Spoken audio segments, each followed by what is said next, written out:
This happened last summer when I was house sitting for a family friend. They had a beautiful place, one of those big, modern houses with huge windows that overlooked a lake. It was tucked away in a rural area, miles from the nearest neighbor, which was supposed to be relaxing. No traffic noise, no crowds, just me, the house, and the water. At least that was the plan. The first couple of days were fine. I'd wake up, make coffee, and sit on the deck overlooking the lake. At night, I'd curl up on the couch with a movie, listening to the crickets outside.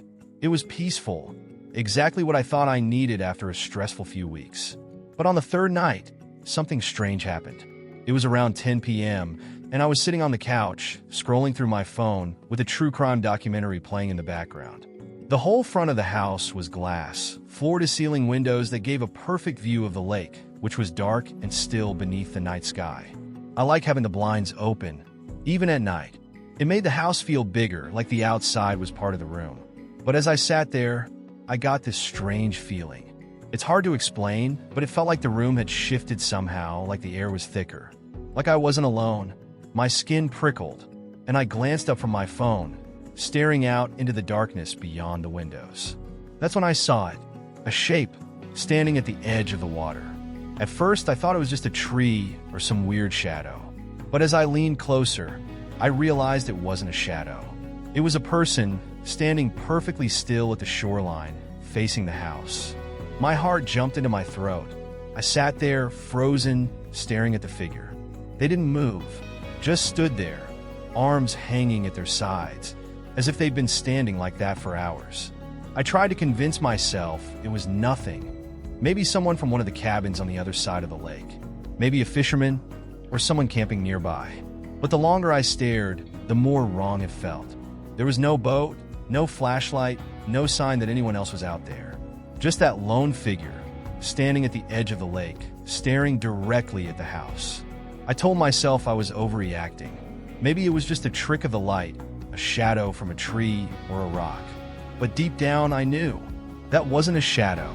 The figure shifted slightly, just a small, subtle movement like they'd taken half a step forward. It was so slow that if I'd blinked, I might have missed it. My heart was pounding now, and I could feel cold sweat on the back of my neck. I grabbed the remote and turned off the TV. The room fell into silence, and the only sound was the faint hum of the refrigerator in the kitchen. I sat perfectly still, staring out at the figure, waiting for them to move again. But they didn't. They just stood there, unmoving, at the edge of the lake. Then the porch light flickered. I jumped, my heart slamming against my ribs. It was just a quick flicker, barely more than a blink, but it was enough to send my nerves into overdrive. I reached for my phone to call the homeowner, but before I could unlock it, the porch light flickered again. And when it came back on, the figure was gone. I stared out at the lake, my heart racing, trying to convince myself that I'd imagined the whole thing. But I knew I hadn't. There had been someone standing out there, someone watching me. I stood up, grabbing the curtains, and yanked them shut as fast as I could. The thought of sitting in front of those giant, open windows made my skin crawl. I locked the front door, checked the back door twice, and sat on the couch, gripping my phone like it was a lifeline. I kept telling myself it was nothing, maybe just some weirdo out for a midnight swim. But deep down, I knew that wasn't the case. And then I heard it. A soft, deliberate knock on the glass. It wasn't loud, just 3 soft taps, like someone knocking politely on a door. But it didn't come from the front door. It came from the window right next to where I was sitting. I felt my entire body go cold. My breath caught in my throat, and I didn't dare move. For a moment, all I could do was sit there, heart pounding, staring at the curtain-covered window. Then came another knock. Tap, tap, tap. My hands shook as I slowly backed away from the window. I knew, without a doubt, that someone or something was standing just on the other side of the glass. I didn't open the curtains. I didn't even look. I just grabbed my phone and ran into the bedroom, locking the door behind me. My hands were trembling so badly I could barely dial 911, but somehow I managed. The dispatcher answered, and I whispered into the phone that someone was outside the house, knocking on the windows. She told me to stay on the line and wait for officers to arrive. I sat on the floor of the bedroom, my back pressed against the door, every light in the house still on. I kept the phone in my ear, listening for footsteps, for the sound of someone moving around the house. But there was nothing, just silence. When the police finally arrived, they searched the entire property, but they didn't find anyone. No footprints, no signs of forced entry, nothing to suggest that anyone had been outside. But the part that still haunts me? The officers told me that all the windows were locked from the inside, except for one. The living room window. The same one where I'd heard the knock. I never told the homeowner what happened. I left the next morning, and I haven't been back since. But sometimes, when I'm lying awake at night, I can still hear those 3 soft taps on the glass. And I know deep down that whatever knocked on that window, it was waiting for me to open it. It was late last winter, and I was house sitting for a friend. She had this beautiful old farmhouse out in the country. Big wraparound porch, creaky wood floors, the whole rustic vibe. She was out of town for a week and needed someone to watch her 2 dogs. And since I wasn't doing much else, I figured, why not? A week in a cozy house with a couple of dogs sounded like a decent way to unwind. The first few days were great. The dogs were sweet, the house was charming, and I spent most of the time curled up with a book or binging shows on my laptop. It snowed almost every night, leaving everything blanketed in white, which only added to the cozy atmosphere. I thought it was going to be a quiet, relaxing week. But then, the knocking started. It was the 4th night around midnight. I was sitting in the living room, the fire crackling in the fireplace, both dogs asleep on the rug. The house was silent except for the occasional pop of the firewood. Then from somewhere in the house, I heard it. Knock, knock, knock. It was faint, so faint that I wasn't even sure I'd heard it at first. I muted the show I was watching and listened, my heart beating just a little faster. Knock, knock, knock. The sound was slow and deliberate, like someone tapping gently but firmly on the walls of the house. I couldn't tell where it was coming from, just somewhere inside. I stood up and looked around, half expecting one of the dogs to react, but they were both still curled up, fast asleep. No barking, no growling, nothing. I figured it had to be the house settling, or maybe the wind knocking something loose, so I tried to shake it off. But then it came again. Knock, knock, knock. This time, it sounded closer, like it was coming from somewhere in the hallway that led to the back of the house. I felt that weird, creeping sensation on the back of my neck, like someone was standing just behind me watching. I grabbed my phone, turned on the flashlight, and made my way down the hall. As I walked, the wooden floorboards creaked under my feet, but the knocking stayed steady. Knock, knock, knock. I reached the end of the hall, where a small door led to the basement. I'd avoided going down there since I arrived. Old basements give me the creeps, but the knocking was definitely louder now, coming from behind that door. I told myself it was probably just the old pipes clanking or the wind rattling something loose. But deep down, I knew it wasn't the pipes. And it sure as hell wasn't the wind. With my heart pounding in my chest, I reached for the basement door and turned the knob.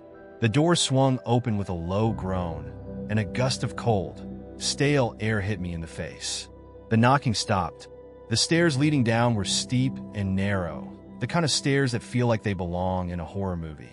I stood at the top, shining my flashlight into the darkness below, but the beam barely reached the bottom. For a long moment, I stood there, frozen, trying to convince myself to just shut the door and walk away. But something about the silence felt wrong. It was too heavy, too deliberate, like whatever had been knocking was now waiting for me to come closer. I took one step down, and that's when I heard it. A voice.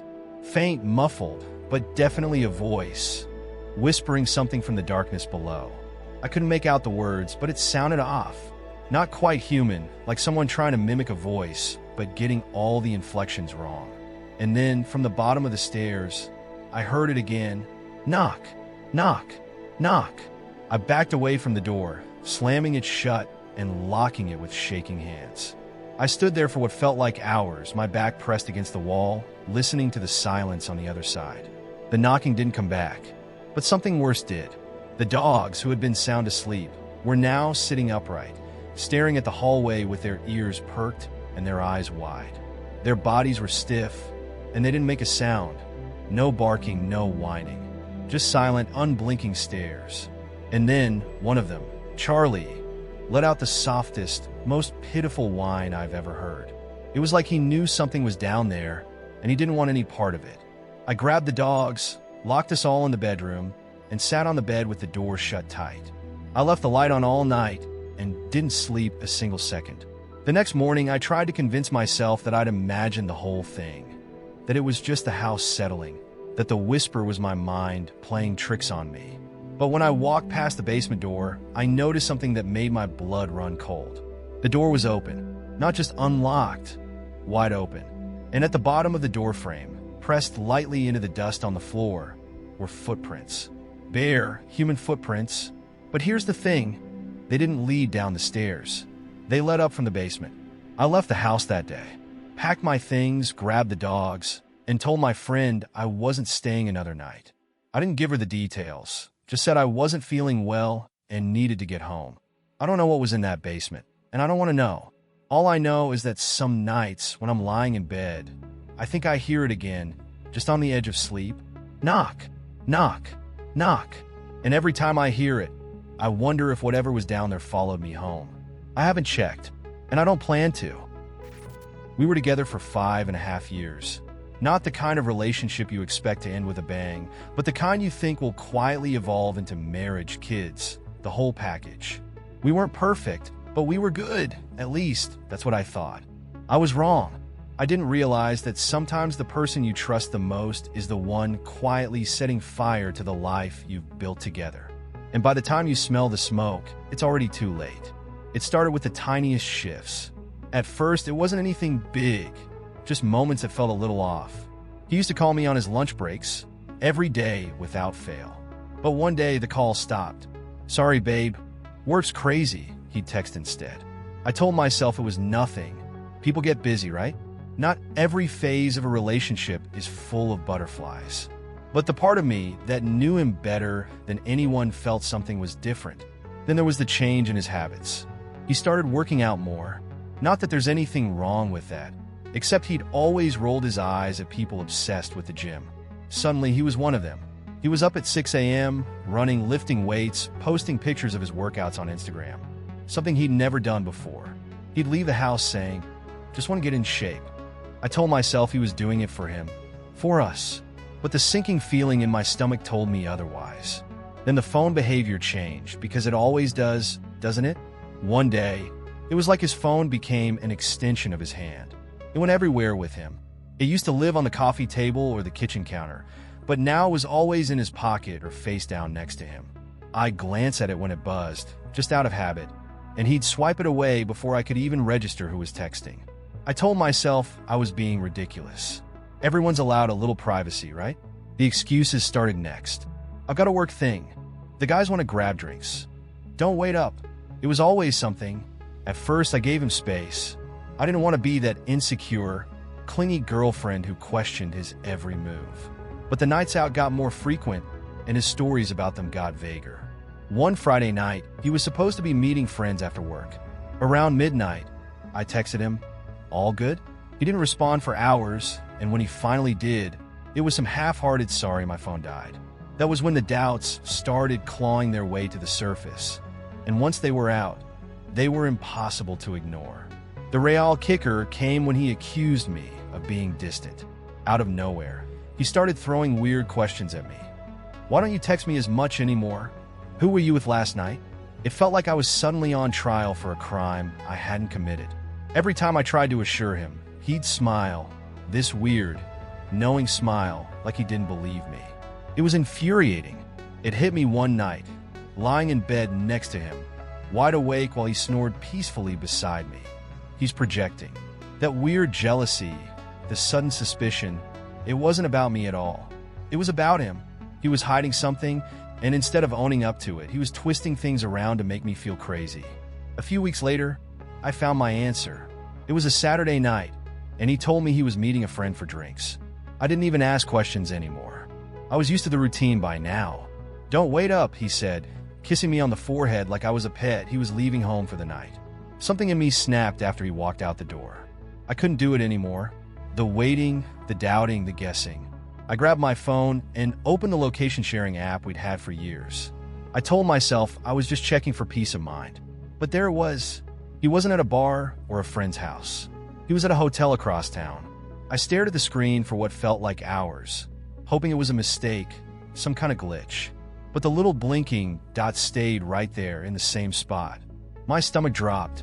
I wanted to throw my phone across the room.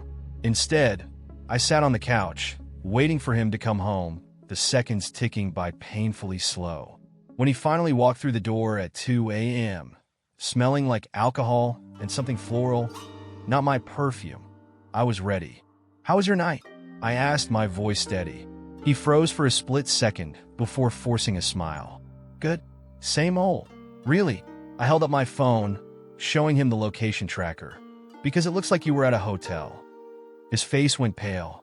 He opened his mouth to say something, probably a lie, but nothing came out. I stared at him, waiting, giving him one last chance to tell me the truth. "How long?" I asked quietly. He sat down on the edge of the couch, rubbing his hands over his face. "A few months," he whispered. "Months. Months of lies, of sneaking around, of coming home to me while being with someone else." "Why?" I asked, my voice breaking. "Why would you do this?" He shook his head, still avoiding my eyes. "I don't know. It just happened. Just happened." I repeated, a bitter laugh escaping my lips. "You've been lying to me for months, and it just happened?" He looked at the floor, guilt written all over his face. "I didn't want to hurt you," he mumbled, as if that made it better. But it didn't. It didn't change a damn thing. I stood up, feeling numb, and grabbed my bag. "I'm done," I said quietly. "I can't do this." He tried to stop me, said we could fix it, that it wasn't too late. But it was. The trust was gone, shattered beyond repair. There was nothing left to fix. I left that night and never looked back. In the weeks that followed, I went through every stage of heartbreak, anger, sadness, disbelief. I replayed every conversation, every late night, every excuse, wondering how I didn't see it sooner. But the truth is, I did see it. I just didn't want to believe it. If there's one thing I've learned, it's this: trust your gut. If something feels off, it probably is. People will lie to your face, twist the truth, make you feel like you're the crazy one. But deep down, you always know. Next time, I'll listen to that voice. Because love isn't supposed to feel like a game of detective. And if it does, it's not love, it's betrayal, wrapped in a pretty lie. This is the story of how I almost died because of socks. Yeah, socks. The most innocent, unthreatening thing in your wardrobe. But these socks, they were out for blood. It happened on a cold winter morning. You know those mornings where getting out of bed feels like an extreme sport? I had an early meeting to catch, and as usual, I was running late. I rolled out of bed, half asleep, and grabbed the first pair of socks I could find. They were these fluffy, overly soft ones that I usually only wear around the house. Super cozy but slippery as hell on hardwood floors. But I didn't think twice. I just put them on and shuffled to the bathroom. Now, my apartment has these smooth wood floors, and the hallway leading to the bathroom might as well be an Olympic bobsled track when you're wearing slick socks. But did I think to tread carefully? No. I was still in morning zombie mode, brain barely online, moving at full autopilot. As I reached the bathroom, disaster struck. I stepped forward a little too quickly, and my foot, clad in its fluffy sock of death, decided to betray me. It slipped out from under me so fast, I didn't even have time to react. 1 second I was upright, the next I was horizontal, mid-air, flying through the hallway like I was in a slapstick cartoon. And then I hit the ground. Hard. My heels slammed into the floor with a bone-rattling crack, and the back of my head followed suit, smacking against the edge of the bathroom doorway with this sickening thunk. The impact was so jarring that for a split second, I forgot where I was. Everything went blurry, and the wind got knocked out of me so hard I just lay there, gasping for air like a fish flopping on land. The pain was immediate. My heel felt like it had shattered into 1,000 pieces, and my head was ringing like someone had set off a fire alarm inside my skull. I remember lying there, blinking up at the ceiling, thinking, this is it. I'm gonna die in my hallway. And it's because of socks. For a solid minute, I couldn't move. My brain was running through the possibilities. Did I just break my heel? Did I give myself a concussion? Am I going to be found unconscious in a puddle of drool by my landlord because of a goddamn wardrobe malfunction? Once the initial shock wore off, I tried to sit up. Big mistake. The second I moved, my head started pounding and everything around me tilted like I was on a spinning carnival ride. I thought, great, I'm concussed. I'm going to die, and the cause of death is going to be domestic sock accident. When I finally managed to sit up, still dizzy, still gasping, I reached down to touch my heel. Immediate regret. It was swollen and throbbing, and every time I put pressure on it, pain shot up my leg like someone was jamming a hot iron into my foot. I couldn't tell if it was just bruised or if I'd fractured something. But either way, walking was officially off the table. At this point, I was still half convinced I was going to pass out and just die right there on the floor. I could see my obituary already. Local man falls victim to deadly pair of socks. People would laugh about it. The paramedics would show up, take one look at the scene and say, well, that's a new one. But here's the real kicker. My phone was sitting on the nightstand, all the way back in my bedroom. If I did pass out, nobody was coming to help. I live alone, and it was way too early for any of my neighbors to hear me thrashing around on the floor. I was going to have to get up, one way or another. I sat there for a while, psyching myself up because standing felt like climbing Mount Everest. Eventually, I scooted backward on my, but dignity be damned, until I could lean against the wall and pull myself up. Every movement sent fresh waves of pain through my heel, but I managed to stand, well, mostly. I balanced on one foot like a flamingo, wobbling like an idiot, and hobbled my way back to the bedroom. When I finally got to my phone, I Googled concussion symptoms because that's just what you do these days, right? I didn't have any of the super dangerous ones, no vomiting, no blurred vision, so I figured I'd survive without a trip to the ER. As for my heel, I decided I'd deal with that later. Ice, painkillers, and a healthy dose of self-loathing would have to do for now. And the socks? I took those traitorous bastards off and threw them straight into the trash. I don't care how cozy they were, no sock is worth my life. It took a few days for my heel to feel normal again, and I had a nasty bruise on the back of my head for a week. But the most painful part of the whole thing?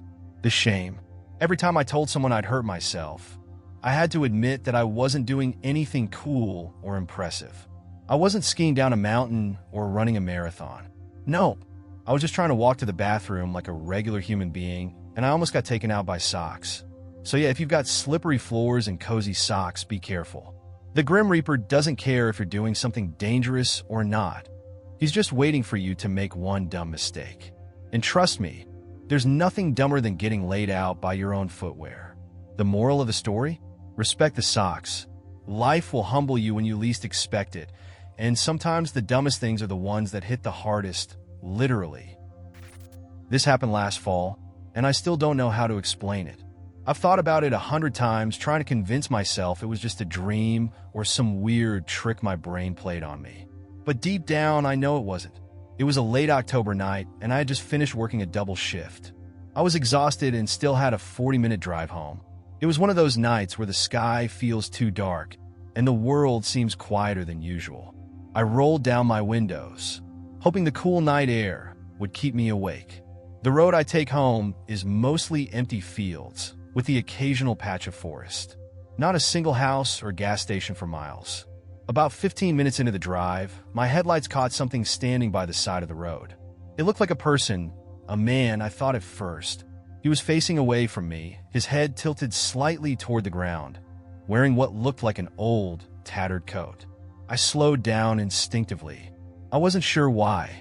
Maybe I thought he needed help, or maybe I was just too tired to think straight.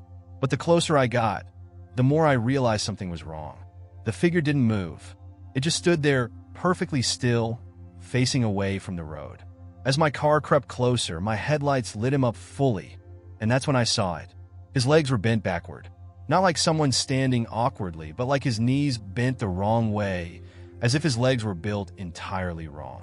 And his arms, they hung limp at his sides, but they were too long, reaching down almost to his knees. A wave of cold fear washed over me. I knew right then and there that this wasn't a person. It couldn't be. I tried to convince myself to speed past, but as I rolled closer, my car's headlights hit the back of his head, and he turned. I'll never forget what I saw. His face wasn't right. It wasn't just the wrong expression, it was blank. No eyes, no mouth, just smooth skin stretched over a human-like skull. It looked like someone had tried to carve a person from memory, but left out all the important details. And somehow, even though it didn't have a face, I knew it was looking right at me. My hands gripped the steering wheel, and I floored the gas without thinking. As my car roared past, the figure didn't flinch, didn't move, just watched me speed by. I kept checking the rearview mirror, expecting to see it step out into the road or follow me somehow. But the road stayed empty. I didn't stop until I reached the next town, where I pulled over at an old diner, my hands still shaking. I sat there for a few minutes, trying to catch my breath and telling myself that maybe I just imagined it. Maybe I was too tired, and my brain had played some kind of cruel trick on me. But then something strange happened. As I sat in the car, gathering my thoughts, I noticed the radio was on, even though I was sure I'd turned it off before I started driving. The volume was low, just barely audible, but through the static I could hear something. A voice, faint and garbled, like it was coming from far away. At first, I couldn't make out the words, but then just for a second it came through clearly. "You shouldn't have looked." The voice sent a chill down my spine, and I reached over to turn the radio off, but the second my hand touched the knob, the radio shut off by itself. Silence filled the car, but the weight of that voice stayed with me, heavy and suffocating. I didn't sleep that night. I barely slept for days afterward, jumping at every sound, afraid to drive home alone in the dark. I told myself I'd imagined it, that maybe I'd dreamed the whole thing. But even now, whenever I drive that same road, I can't shake the feeling that it's still out there, waiting. And sometimes late at night, when the house is dark and quiet, I swear I hear the radio crackle, just for a second. Like a reminder, like a warning. Alright, so my first day in the industry was like being thrown off a cliff without a parachute. It was terrifying, embarrassing, and weirdly exhilarating all at the same time. Honestly, if I had known what I was walking into, I probably would have chickened out. But you know how it goes. Rent doesn't care about your comfort zone. I was 24, working a miserable waitressing job where customers treated me like a human punching bag. My shifts were long, the tips were garbage, and every week it felt like my bills were one step ahead of me. I'd been scraping by, but when my car broke down and the mechanic quoted me $600, I knew I was in deep trouble. That's when a friend of mine, let's call her Bree, dropped the idea casually over drinks. "You know," she said, swirling her cocktail, "you could always try dancing. I made $800 last weekend. Easy money." At first I laughed. Me? A dancer? I could barely walk in heels, let alone dance in them. But the more I thought about it, the more it started to make sense. I needed money fast. I figured worst case scenario, I'd make a fool of myself and quit. But if I didn't at least try, I knew I'd regret it. The next day, I called one of the clubs Bree recommended, the Mirage, and spoke to the manager, a woman named Lisa. She had that raspy been smoking since I was 12 voice and told me to come by that night to see if I could handle it. No pressure, right? I spent hours trying to figure out what to wear. Bree lent me a strappy black bodysuit and a pair of 6-inch heels that felt more like torture devices. I tried them on, took 2 steps, and immediately wobbled like a baby deer. "You'll be fine," Bree said, laughing. "Just walk slow, and if you fall, pretend it's part of the routine." Great advice. Thanks, Bree. When I got to the club, I was so nervous I almost didn't go in. I sat in my car for 5 minutes, trying to convince myself this wasn't the worst idea I'd ever had. But rent was due, my bank account was a joke, and I had no backup plan. So I took a deep breath, grabbed my purse, and walked inside. The club was overwhelming. The music was thumping, the lights were flashing, and the whole place smelled like vanilla body spray and tequila. Lisa, the manager, found me right away and handed me a clipboard with house rules and a contract. "Read it later," she said with a wave of her hand. "You're up in 15. "Wait, what?" I blinked at her, feeling my stomach drop. "You'll be fine," Lisa said, like she hadn't just thrown me to the wolves. "Just smile and move your hips. The rest will come to you." The dressing room was packed with dancers, all in various stages of getting ready.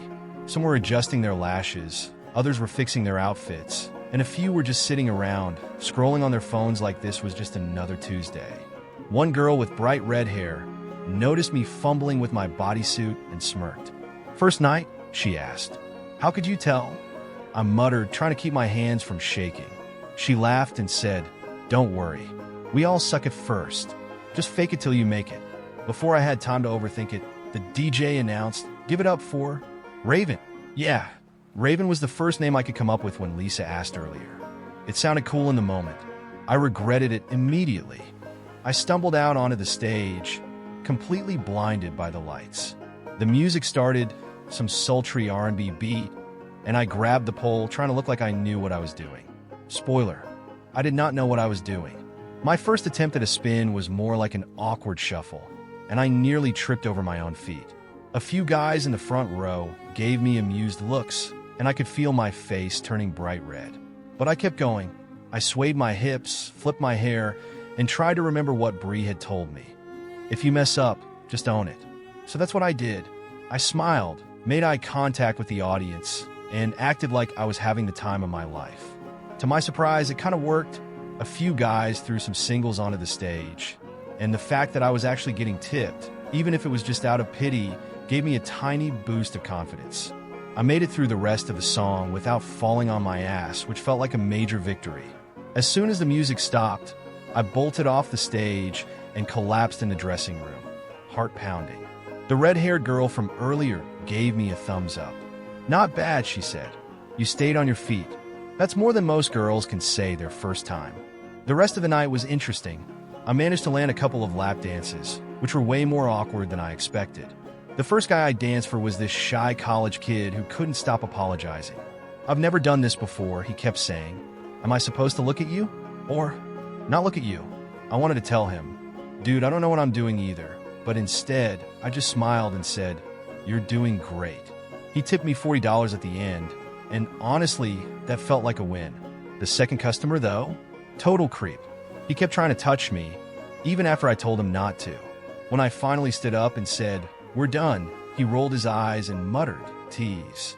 I walked away before I could say something I'd regret. By the end of the night, I was exhausted. My feet were killing me, my legs felt like jello, and my brain was fried. But when I counted my tips, $2.20, I couldn't help but smile. It wasn't a fortune, but it was more than I'd made in a week at my old job. And the fact that I'd survived the night without falling apart, that felt like a small miracle. Walking out of the club with cash in my bag and glitter stuck to every inch of my skin, I felt different. Not invincible, but stronger somehow. Like I'd step way outside my comfort zone and come out the other side in one piece. I went back the next night, and the night after that. Each time it got a little easier. I learned how to move without tripping, how to talk to customers without feeling awkward, and how to set boundaries without guilt. It wasn't always glamorous, but it gave me the freedom and financial breathing room I desperately needed. After about 8 months, I decided it was time to move on. But those 8 months changed me. They gave me confidence I didn't know I had, and the ability to handle situations that used to make me freeze. So yeah, my first night was a disaster. But it was also the beginning of something that made me stronger than I ever thought I could be. And for that, I'm grateful. This one's going to sound like a complete mess because that's exactly what it was. I think back on it sometimes and wonder, how the hell did I let it get that far? But the truth is, I saw it coming the whole way. I just didn't stop it. It happened last summer, during one of those weird phases in life where everything feels out of place. I was 24, living paycheck to paycheck, and my life felt like it was stuck in a loop. My best friend, Adam, was the one thing that made things feel somewhat stable. We'd known each other since we were kids, and his house had always been my second home. His mom, Stephanie, was different from most of the moms I knew growing up. She was sharp, funny, and always seemed to know how to be just the right amount of involved. She wasn't overbearing or clingy. She just had this way of being present. And she looked good, really good. She worked out, took care of herself, and had the kind of confidence that made her seem younger than she was. Everyone noticed it. Guys we knew, even some of Adam's other friends. But no one ever took it seriously. I mean, she was Adam's mom. Off limits. No one would ever go there. At least, that's what I thought. Until I did. It started on a random Tuesday afternoon. Adam and I had planned to hit the gym, but he called last minute saying he'd gotten stuck at work. "Just head over to my place," he said. "My mom's home. She'll let you in. I'll meet you there in an hour." When I got there, Stephanie was sitting on the back patio, drinking iced coffee and reading. She smiled when she saw me and invited me to sit down. "Adam running late again?" she asked with a laugh. "That boy's always working." We started chatting, and it felt easy like it always did. Stephanie was one of those people you could talk to about anything, relationships, work, whatever, and she had this way of making you feel like she really cared. That day, though, the conversation drifted into unfamiliar territory. She asked if I was seeing anyone, and when I told her no, she gave me this look, half curious, half teasing. "You? Single?" "Hard to believe," she said, sipping her coffee. I laughed it off, but then she kept going. "You've grown up into a really handsome guy," she said, her voice softer. "I bet you don't even realize how much people notice." It was the kind of compliment that felt like it meant more than just friendly words. And suddenly, the air between us shifted. It wasn't obvious, not at first, but I could feel it. A weird kind of tension, like we were standing at the edge of something dangerous. I should have made some excuse to leave. I knew I should have, but I didn't. Instead, I stayed. We kept talking, and at some point, she leaned a little closer, just enough for me to notice. Her hand brushed against mine, casually, but not casually enough. And that's when it happened. I kissed her. It wasn't planned. It just happened. For a split second, I thought she'd pull away, tell me I was crazy. But she didn't. She kissed me back, and everything unraveled from there. One kiss led to another, and before I knew it, we were inside the house, tangled up on the couch. It was wild, fast, and completely reckless. I knew it was a bad idea. Even while it was happening, I knew. But I didn't care. I couldn't stop myself. Afterward, we sat there in silence, both of us trying to catch our breath. Stephanie gave me a small, knowing smile. "Well, that wasn't supposed to happen," she said, almost laughing. I didn't know what to say. I just nodded, got dressed, and told myself it was a one-time thing. A stupid mistake. Something we could both forget. But of course, it didn't stop there. A couple of days later, Stephanie texted me. Just something casual like, "It was nice seeing you the other day," smiley face. I should have ignored it. I should have put an end to it right there. But I didn't. One text turned into two, and two turned into me sneaking back to her house every time Adam wasn't around. It became this secret thing between us. Something we both knew was dangerous, but couldn't resist. The thrill of sneaking around, the excitement of doing something we weren't supposed to. It was addictive, but the guilt never went away. Every time I saw Adam, it felt like I was lying to his face. We'd hang out, play video games, grab beers, and the whole time, I'd have this weight in my chest, knowing what I was doing behind his back. I kept telling myself I'd stop, that it wasn't worth it. But every time Stephanie texted me, I went right back. Then, everything blew up. It happened on a Saturday morning. I was at Stephanie's place. Adam was supposed to be out for the day. We were sitting on the couch, way too close for comfort, when the front door opened. My stomach dropped. Adam walked in, his eyes scanning the room, and the second he saw us, everything clicked. "What the fuck is this?" he said, his voice low and full of anger. I tried to explain, but what could I say? There was no excuse, no way to make it right. "You've been hooking up with my mom?" he whispered, his face a mixture of disbelief and rage. I opened my mouth to speak, but nothing came out. The look on his face, the betrayal, the hurt, I'll never forget it. "Get out," he said, his voice shaking. "We're done." I left without another word. That was the last time I saw Adam. He blocked me on everything, phone, Instagram, the whole deal. I tried reaching out a couple of times, but it was no use. Our friendship was dead, and I knew it. As for Stephanie, we never spoke again after that. Whatever we had, or thought we had, was over the second Adam found out. And honestly, that was for the best. It's been almost a year now, and I still think about it all the time. How easily I threw away years of friendship for something that was never supposed to happen. I knew it was wrong from the start, and I did it anyway. So yeah, that's my story. It's not something I'm proud of, and I don't expect anyone to understand. But if I've learned anything, it's this. Some mistakes stick with you, no matter how hard you try to forget them. And once you cross a line like that, there's no going back. This is the kind of story I never thought I'd be telling. not to anyone, and especially not to myself. It's one of those things you think will never happen to you until one day you wake up and realize you've completely blown your life apart for something that wasn't worth it. It happened last spring. I was 25, drifting between crappy jobs, going through the motions, and feeling like I was stuck in neutral while everyone else around me had their lives together. My best friend, Leo, was one of the only people keeping me sane through it all. We've been tight since we were kids, closer than brothers.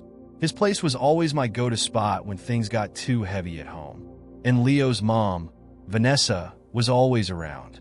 She was this easygoing, gorgeous woman in her 40s, the kind of person everyone liked. She had this vibe about her, cool, funny, and she carried herself like she knew exactly who she was. You'd never catch her sweating the small stuff. She was beautiful, too, in a way that didn't even seem fair, fit, stylish, and always put together, even when she was just hanging around the house. All of us noticed it growing up. My friends, random guys from school, even Leo.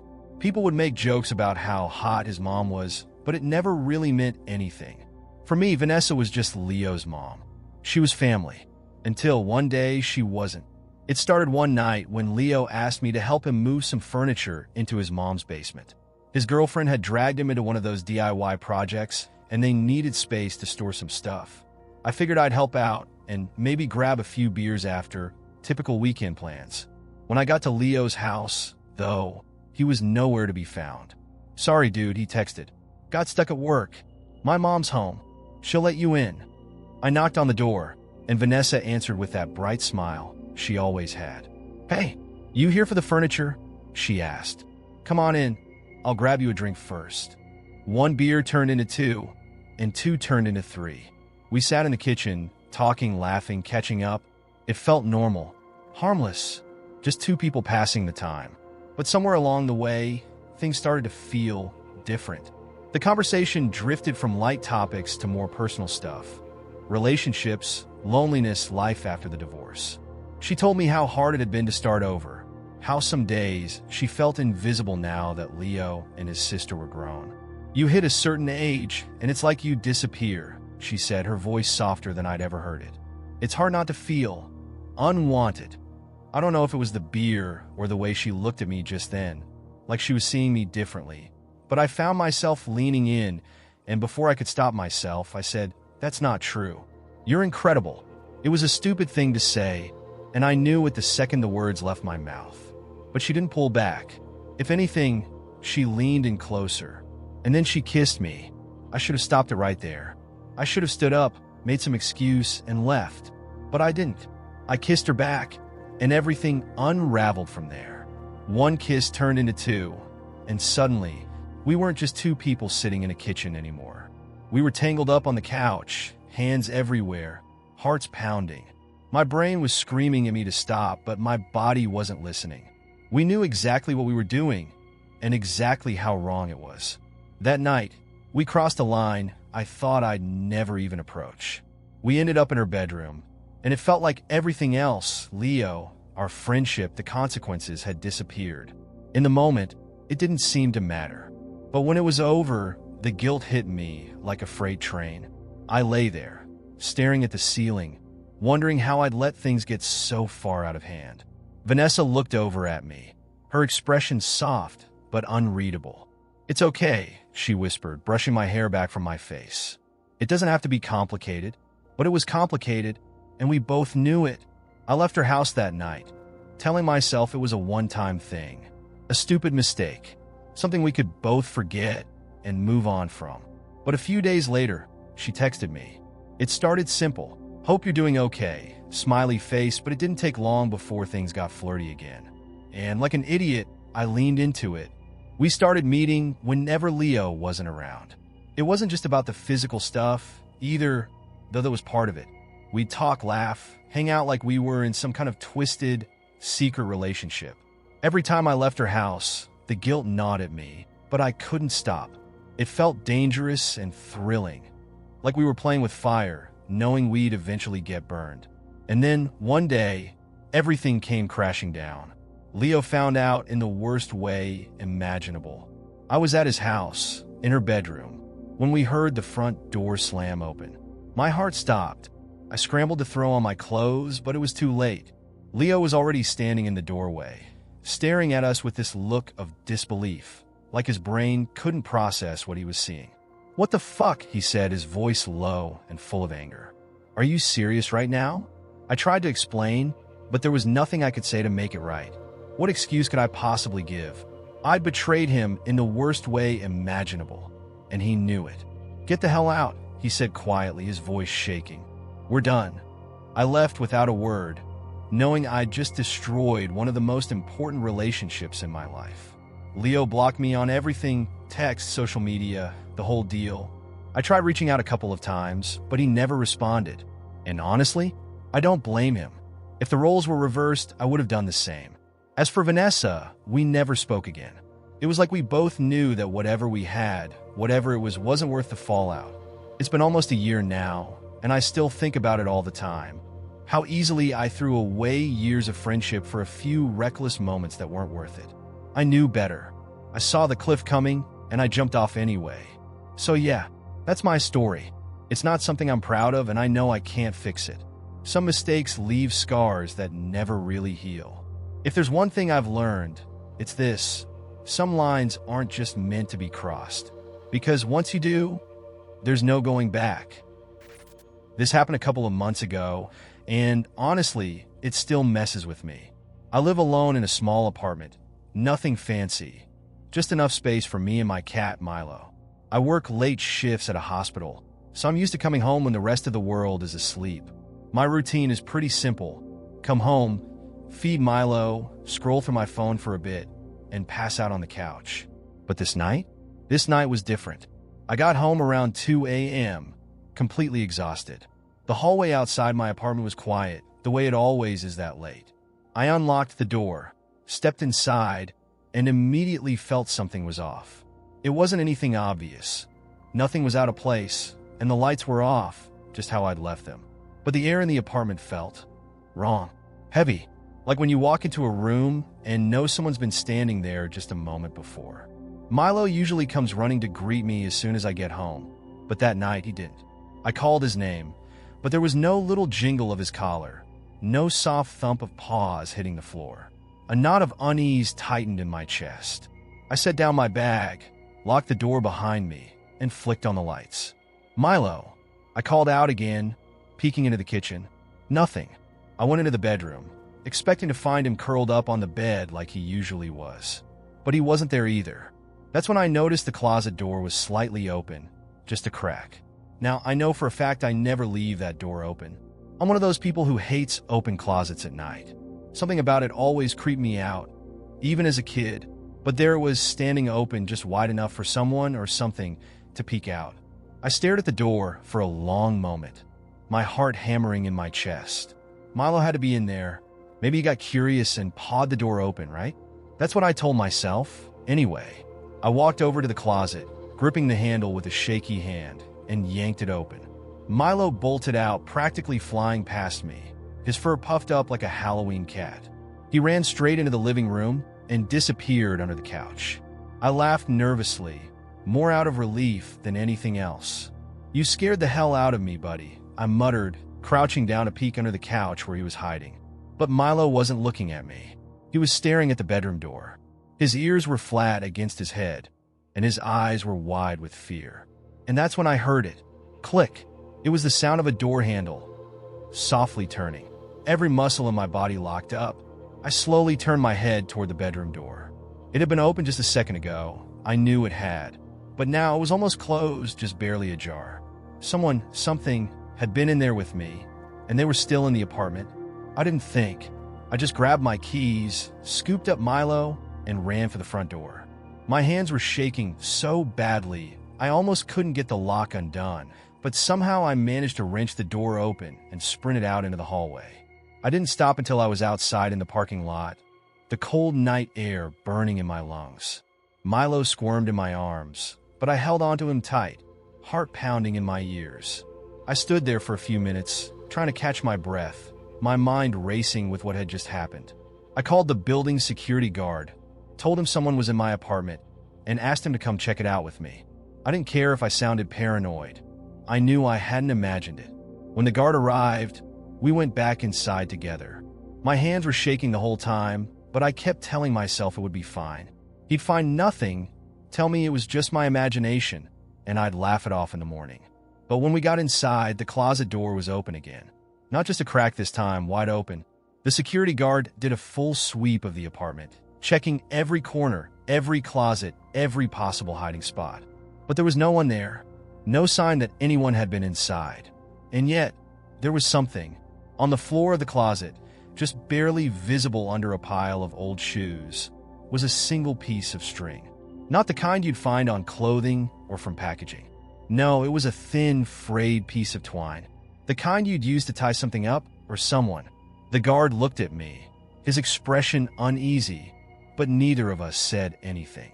I just picked up Milo, thanked the guard, and waited until he left before locking every door and window in the apartment. I didn't sleep that night. I sat on the couch with Milo in my lap, every light in the apartment on, listening for the slightest sound. Nothing happened. No more footsteps, no more clicks, no more open doors. But that night left me with one thought I can't shake. I had been in that apartment for at least 5 minutes before I found Milo.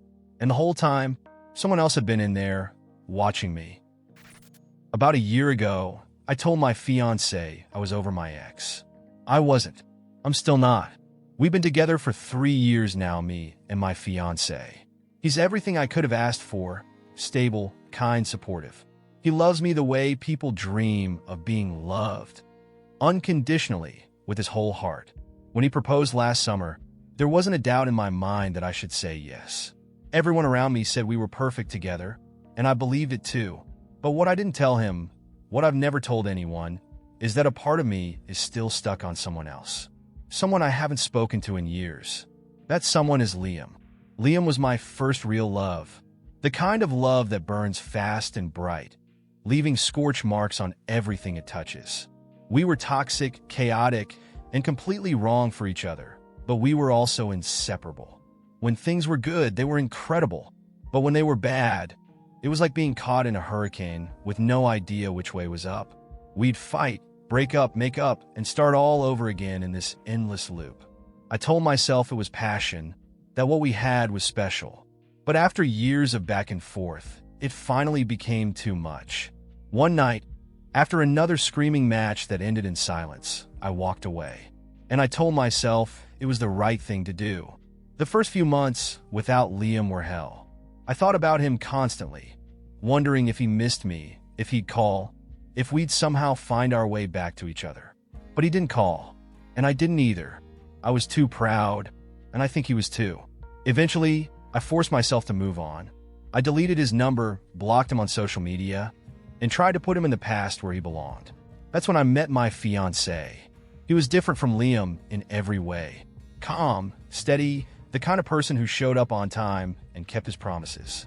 There were no roller coaster emotions with him, no fights that left me gasping for air. For the first time in years, I felt safe. And I told myself that this was what love was supposed to feel like. No drama, no uncertainty, just two people building a life together. So, when he asked me if I was over my ex, I smiled and said, of course. It wasn't exactly a lie. I wanted to be over Liam. I wanted to believe that I had moved on, that I was ready for something better. And for a while, I convinced myself that I was. But the thing about first loves, they don't disappear just because you want them to. They leave imprints, memories that sneak up on you when you least expect it. A song on the radio, the smell of rain on hot pavement, the way someone says your name. And every time I think of Liam, I try to push him out of my mind, but it's like trying to hold back the tide. I'll be lying in bed with my fiancé, his arms wrapped around me, and all I can think about is the way Liam's hands felt. I'll scroll through old photos on my phone, past vacations and holidays with my fiancé, and I'll feel this ache, wondering what Liam's life looks like now. If he's happy, if he ever thinks about me. A few months ago, I caved. I unblocked Liam on Instagram. Not to reach out, just to see if he was still out there, if he remembered me the way I remember him. His profile was private, but his picture was still the same. Just seeing his face again knocked the wind out of me. I stared at that little circle for hours, my heart pounding in my chest like it was 3 a.m., and we were still tangled in each other's lives. I didn't follow him. I didn't send a message. But the fact that I wanted to that scared me. Since then, it's been harder to pretend, harder to look my fiancé in the eye and say I'm happy when part of me is still holding on to someone else. I tell myself it's just nostalgia, that everyone thinks about their first love from time to time, that it's normal. But this feels different. It feels like Liam is a shadow that follows me everywhere, and no matter how much I love my fiancé, I can't seem to let him go. The wedding is in 6 months. Invitations are printed, deposits are paid, and the dress is hanging in the closet. Everyone is so excited. My fiancé, my family, our friends, and I should be excited too. But instead, I feel like I'm living in 2 worlds. One where I'm marrying the man who loves me, and another where I'm still wondering what might have been with the man I left behind. I've thought about calling off the wedding, not because I want to get back with Liam. I know that ship has sailed, but because I don't think it's fair to marry someone when part of my heart still belongs to someone else. But every time I imagine telling my fiancé the truth, I freeze. He's done nothing wrong. He's been nothing but good to me. And the thought of hurting him, of breaking his heart, is more than I can bear. So, I keep the secret. I smile when people talk about the wedding. I say all the right things, act like the perfect bride-to-be. And every night, I lie awake, wondering if I'm making the biggest mistake of my life. The worst part? I know there's no easy way out. If I call off the wedding, I'll hurt the man who loves me. If I go through with it, I'll spend the rest of my life wondering if I married the right person. And Liam? He has no idea any of this is happening. For all I know, he's moved on, built a life with someone else, forgotten about me completely. But here I am, still holding on to a love that burned out years ago, trying to build a future with a man I don't deserve. I don't know how this ends. Maybe I'll walk down the aisle and say I do, hoping that one day, the ghost of Liam will fade. Or maybe I'll find the courage to tell my fiancé the truth before it's too late. But right now, I am stuck. Stuck between the life I have and the one I can't let go of. And no matter what I do, someone's heart is going to break. This happened just last month, and I've been trying to make sense of it ever since. I've told myself over and over that it was some sort of stress-induced hallucination, but it wasn't. I know what I saw, and no matter how hard I try to explain it away, it keeps coming back. Every time I'm alone, every time the house gets too quiet. It was a Friday night, and I just gotten back from a long shift at work. I live alone in a small one-bedroom apartment, the kind of place that's just big enough to be comfortable, but feels way too quiet when you're by yourself. I was exhausted, so I threw on some sweats, made a quick dinner, and collapsed on the couch with the TV on in the background. It was one of those nights where I just couldn't shake the feeling that something was off. You know what I mean? Like when you feel watched, even though you know there's no one there. I brushed it off at first, blaming it on stress or maybe a little sleep deprivation. But the feeling kept building like static in the air before a thunderstorm. Around midnight, I decided to call it a night. I turned off the TV, brushed my teeth, and climbed into bed, hoping I'd pass out the second my head hit the pillow. But as soon as I turned off the lights, the room felt different, heavier somehow, like the darkness was thicker than it should have been. And then I heard it. Tap, tap, tap. At first, I thought it was the pipes in the walls. Old apartments make weird noises sometimes, right? But then it came again, louder this time. 3 deliberate taps, like someone was gently knocking on the wall just behind my bed. I sat up, my heart pounding. The wall behind my bed separates my apartment from the hallway outside. There shouldn't have been anything on the other side.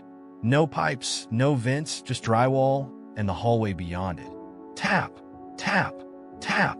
It was soft but insistent, like whoever, or whatever, was knocking knew I could hear them and was waiting for me to acknowledge it. I grabbed my phone from the nightstand, turned on the flashlight, and aimed it at the wall. Nothing. Just the smooth, unbroken surface of the wall. But the tapping didn't stop. I took a deep breath, tried to convince myself it was just a weird noise from the building settling. But then something happened that made every hair on my body stand on end. The taps moved.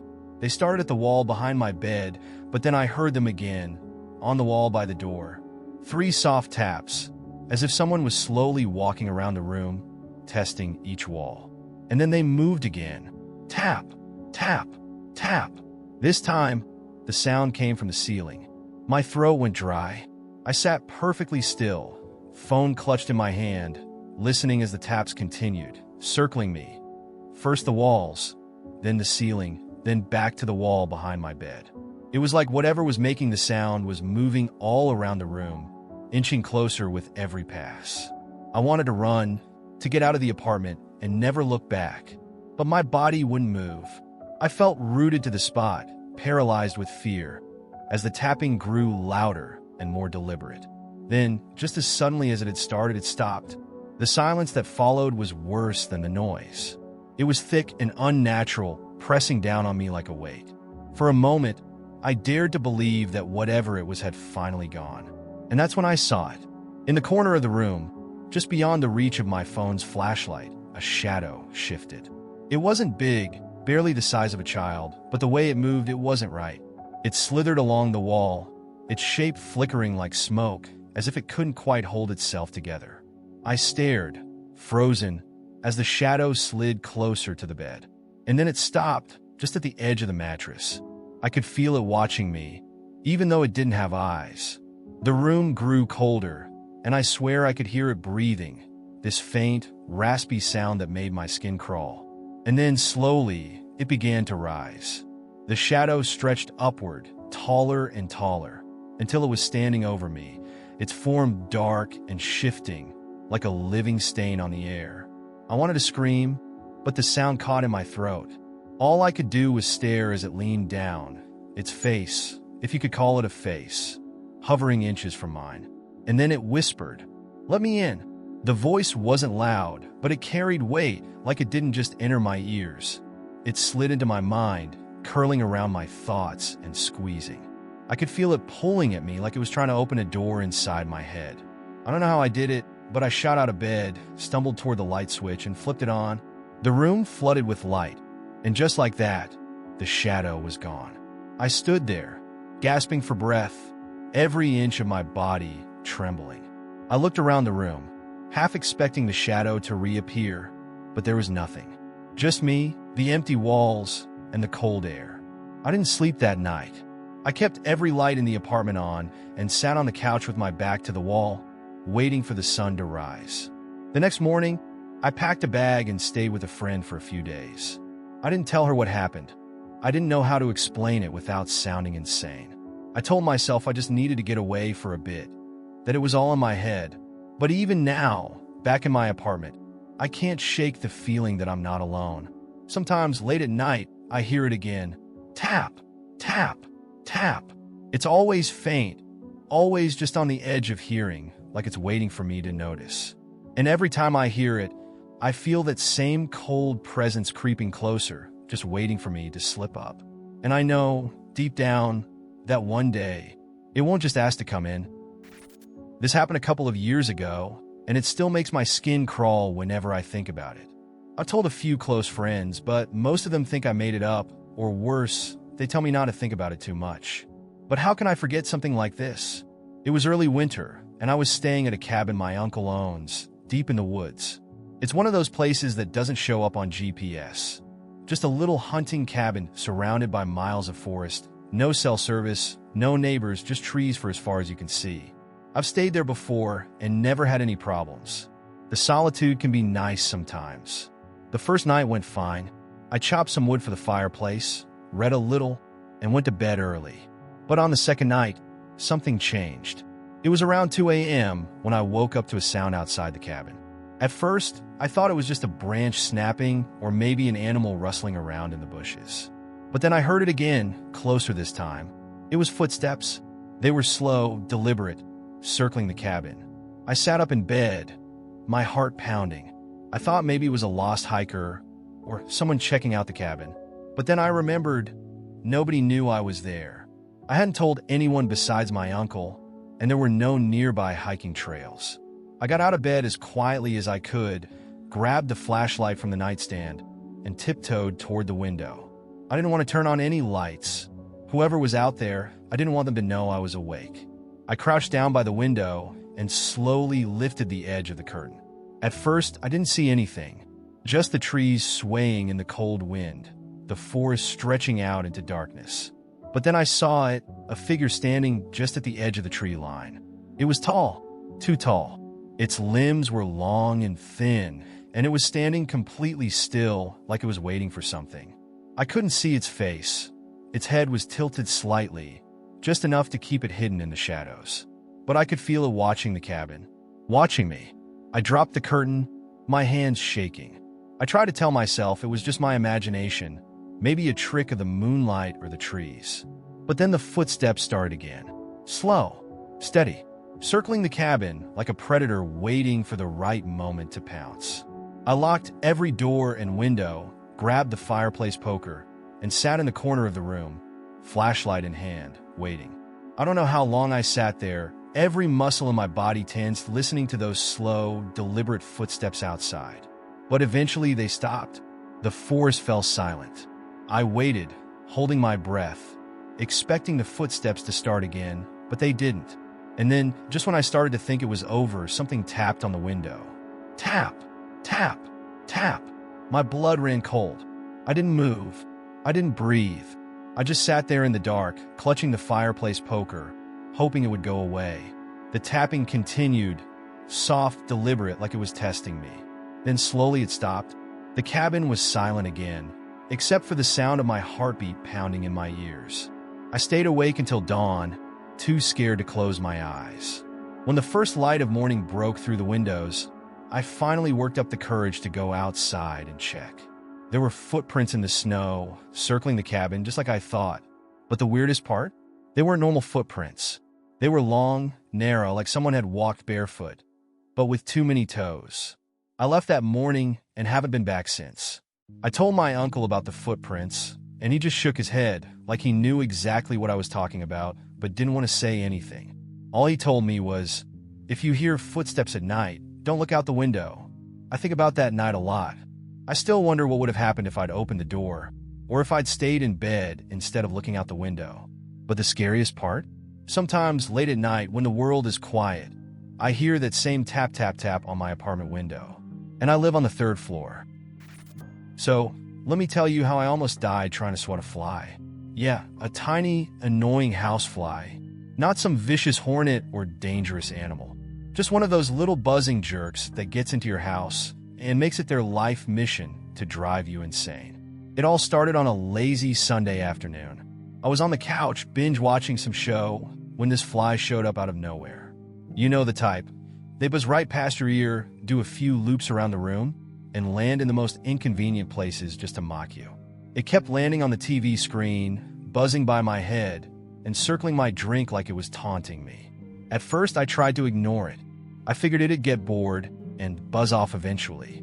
But no, this fly had plans. Every time I thought it was gone, it would come right back, buzzing near my ear like it was whispering insults. After about 10 minutes of this, I snapped. I decided that this fly was going to die, and it was going to die now. I grabbed a rolled-up magazine off the coffee table and stood up, ready to go full assassin mode. The fly, of course, knew exactly what was coming.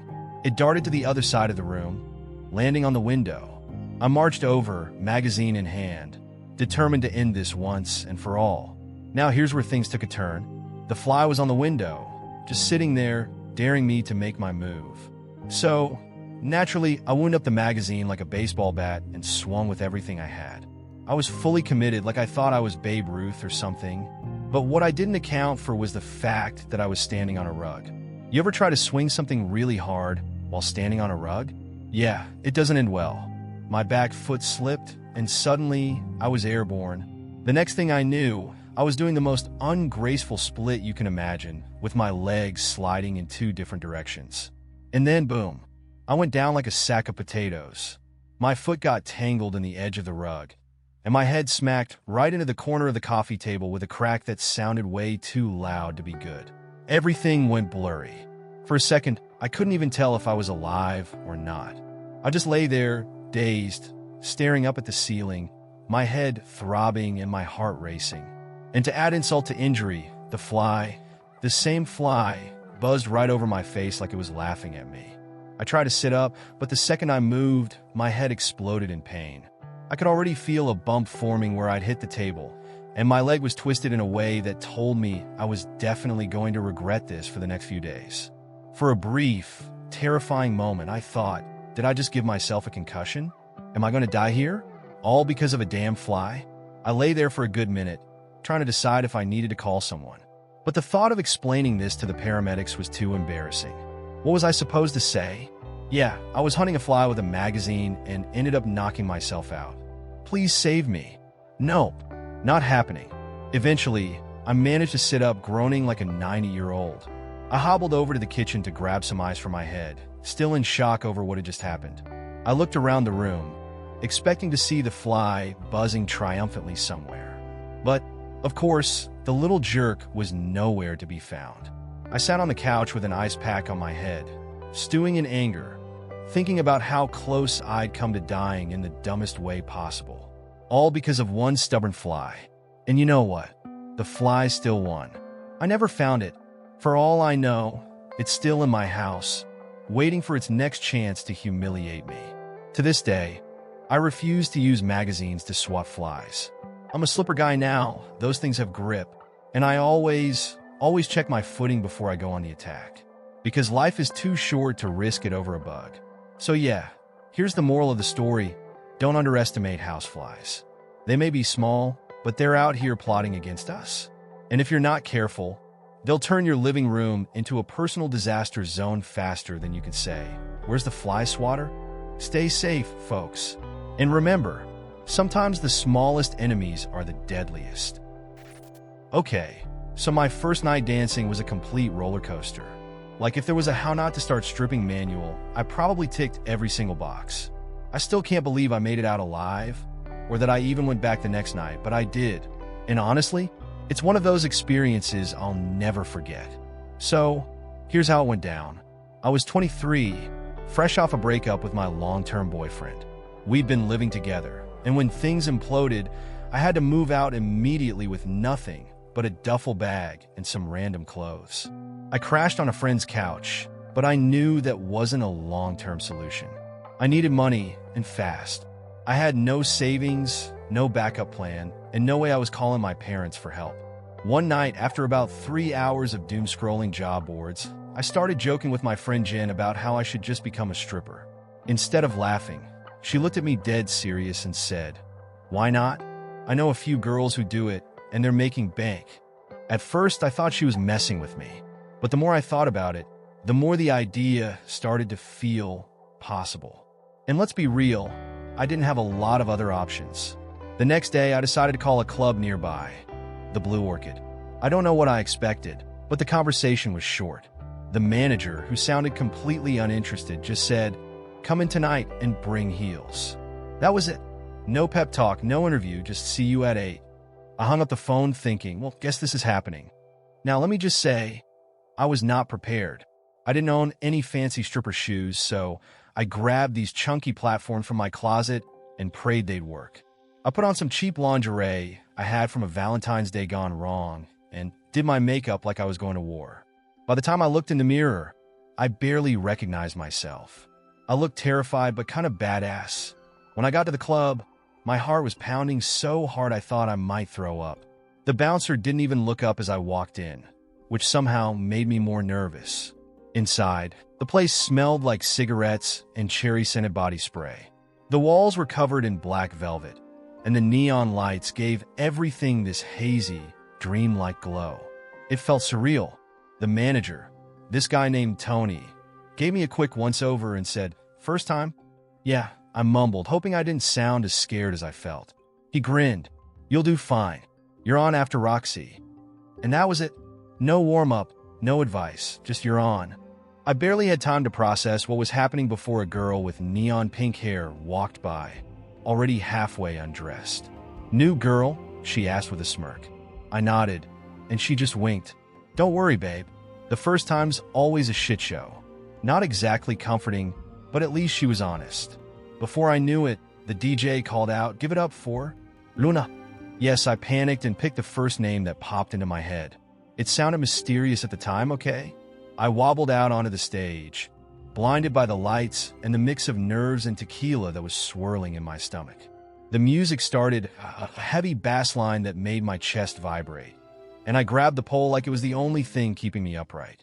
My first spin? A complete disaster. I misjudged my grip and ended up stumbling into the pole with a loud thunk. I heard a guy in the audience snicker, and I wanted to die right there on the spot. But I kept going, because what else was I supposed to do? Run off the stage? I did the most awkward, uncoordinated dance imaginable. Somewhere between swaying and trying not to trip. I flipped my hair a few times for good measure and tried to remember to smile, even though every part of me was screaming, "What the hell are you doing?" By some miracle, a few singles landed on the stage. I scooped them up like they were gold bars and bolted off stage the second the song ended. Back in the dressing room, pink-haired Roxy was waiting for me, laughing so hard she nearly cried. "Girl," she said, gasping for breath. "That was the worst thing I've ever seen, but you stayed up there, so props for that." I laughed too, mostly because if I didn't, I was going to cry. The rest of the night was a blur. I offered a couple of lap dances, which were awkward to say the least. My first customer was this shy guy who spent the whole time apologizing for being there, which made me feel weirdly responsible for his guilt. My second dance was with a drunk guy who kept saying, "You're way too pretty for this." I wasn't sure if that was supposed to be a compliment or an insult, but I smiled and said, "Thanks," because what else could I do? Then, of course, there was the creep. Every club has one. This guy smelled like tequila and bad decisions, and no matter how many times I moved his hands away, they kept creeping back. I finally ended the dance early, told him no means no, and walked away before I could punch him in the face. When I told Tony about it later, he just shrugged. "Welcome to the job, kid," he said. Lighting a cigarette like this was the most normal thing in the world. By the end of the night, I was exhausted, like I'm going to sleep for 3 days exhausted. My feet were killing me, my legs were sore, and I was covered in glitter that I knew would be stuck on me for the next week. But when I counted my tips, $180, it felt like I just won the lottery. It wasn't a fortune, but it was more than I'd made in a week in my old job. Walking out of the club that night with cash in my bra and my cheap heels dangling from my fingers, I felt different. Not confident, exactly, but proud. Like I'd done something that terrified me and came out the other side still standing. I went back the next night, and the night after that. It got easier. I learned how to move without looking like a robot, how to flirt without feeling fake, and how to tell which customers were worth my time. I even started to enjoy it. Well, most of the time, not every night was great, but I got better at rolling with the punches. After a few months, I decided it was time to move on. But those first few nights, they taught me more about myself than I ever expected. I learned how to set boundaries, how to fake confidence until it felt real, and how to keep going even when things felt impossible. So yeah, my first day was an absolute mess. But it was also the start of something that made me stronger. And for that, I'm grateful. For the past few months, I've been pretending to go to therapy. My partner thinks I've been seeing a therapist every week, making progress, working on myself. But the truth is, I've never even booked a single session. It started as a lie of convenience. After one too many fights about my anxiety, my mood swings, and how I shut down emotionally, my partner sat me down and said, "You need help. This isn't just hard on you, it's hard on me too." They weren't wrong. I've been struggling with anxiety and depression for as long as I can remember. I hate how it makes me act, how I lash out, withdraw, or go completely numb for days. And I knew they were right. I needed help. I just didn't know how to ask for it. So I told them I'd go to therapy. I said I'd already looked into it, that I'd found a therapist and was scheduling my first session. They looked so relieved, like a weight had been lifted. And in that moment, it felt easier to lie than to admit how terrified I was. The truth is, the idea of therapy scares me. Not because I think it won't work, but because I'm afraid of what I might find out about myself. What if I go, and the therapist tells me I'm broken beyond repair? What if they dig too deep, and I unravel completely? I've spent so long keeping everything buried. If I let it all out, I don't know if I'll survive it. But instead of admitting that, I just pretended. The first week, I went to therapy by sitting in a coffee shop for an hour. I told my partner it went well, that the therapist was great, and we were off to a good start. They hugged me so tight, saying they were proud of me, and I felt like the worst person on the planet. Then 1 week turned into 2, and then a month, And now, here I am, months into a therapy journey that doesn't exist, lying to the person I love every single day. I've become an expert at faking it. I Google things like common therapy techniques and what therapists ask in the first session, just so I can say the right things when my partner asks. I tell them I'm working on grounding exercises, that I've started journaling, that I'm learning how to set healthy boundaries. I've even thrown in little moments of progress to make it believable, like saying I had a breakthrough about my childhood or that I'm learning to manage my anxiety better. And they believe me. They think therapy is changing me, that I'm getting better. They tell me how proud they are, how much they admire my commitment to working on myself. And every time they say it, the guilt gnaws at me a little deeper. The thing is, I want to get better. I really do. But every time I think about actually booking a session, I freeze. What if the therapist can't help me? What if I go and nothing changes? Or worse, what if it changes everything and I lose the fragile grip I have on my life? So I keep lying. I tell myself I'll start next week, that I just need a little more time. But the weeks keep slipping by and the lie keeps growing. The worst part is, my partner thinks everything is fine now. They've stopped worrying about my mood swings, stopped asking me if I'm okay every 5 minutes. They think the therapy is working, that I'm finally healing. But I'm not. I'm still the same mess I've always been, just better at hiding it. I've thought about coming clean so many times. I imagine sitting my partner down and saying, I never went to therapy. I lied because I didn't know how to handle my shit. But every time I picture that conversation, the fear stops me. What if they leave? What if they think I'm beyond help? So I keep the secret. I smile, say the right things, and pretend I'm making progress. And every day, I feel like I'm walking on a tightrope, waiting for everything to come crashing down. Last week, my partner suggested we do a couple session, just one, to talk through some things together. I laughed it off, said I wasn't ready, and changed the subject. But the panic hasn't gone away. I know the clock is ticking. I know I can't keep this up forever. Eventually, the truth will come out. And when it does, I don't know what will happen. Maybe they'll understand, or maybe they won't. Maybe they'll see it as a betrayal and walk away, and I wouldn't even blame them. But right now, the idea of facing that truth feels impossible. So, for now, I keep lying. I keep pretending I'm getting better, even though I feel like I'm falling apart inside. And every time my partner smiles and says, I'm so proud of you, it feels like a punch to the gut, because the person they're proud of doesn't even exist. This happened when I was 16. My family had just moved into a new house, a quiet little place at the end of a dead-end street. It wasn't a fancy neighborhood, but it was the kind where kids rode bikes until sunset and everyone knew everyone else. I liked the house. It felt like a fresh start. But the basement? The basement always gave me the creeps. It wasn't the kind of creepy basement you see in horror movies. It was fully finished with carpet and nice furniture, even a small TV. My parents planned to use it as a game room for me and my younger brother, but something about it felt off.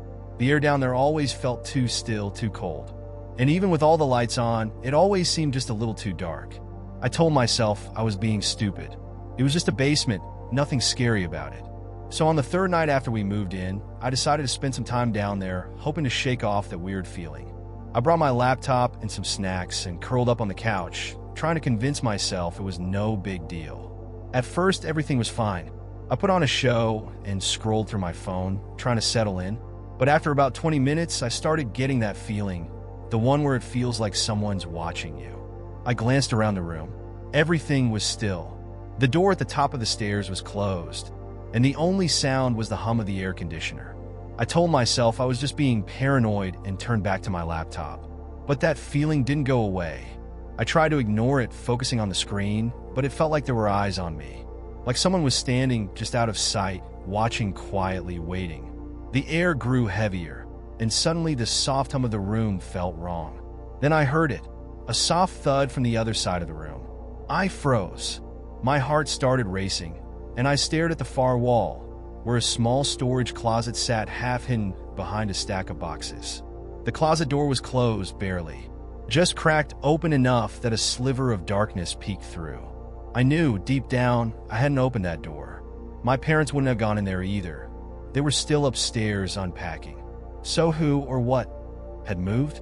For a moment, I thought maybe it was my brother playing a prank. He was only 10, the type of kid who loved sneaking up on people. But even as I thought it, I knew it didn't feel right. He'd been upstairs with my mom when I came down.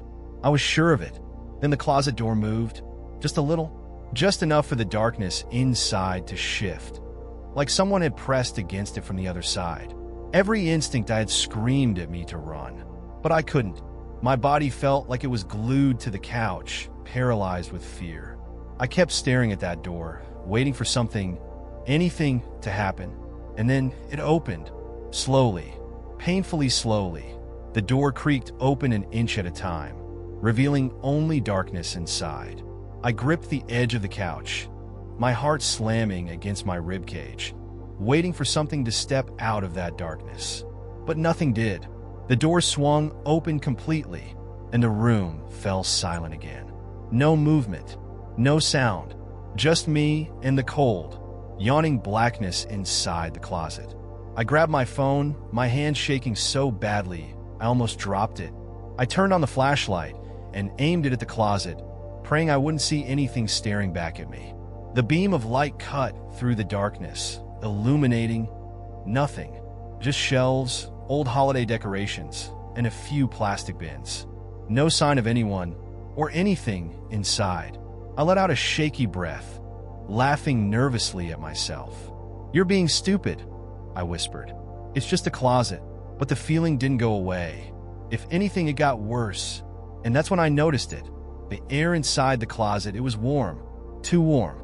Like someone had been standing inside just a moment ago. I felt the hair on the back of my neck rise. Without thinking, I slammed the closet door shut and bolted for the stairs, my heart racing so fast I could barely breathe. I didn't stop until I was back in the kitchen, where the warm glow of the overhead lights felt like the only safe place in the world. My mom looked up from the dishes, surprised to see me. "I thought you were downstairs," she said.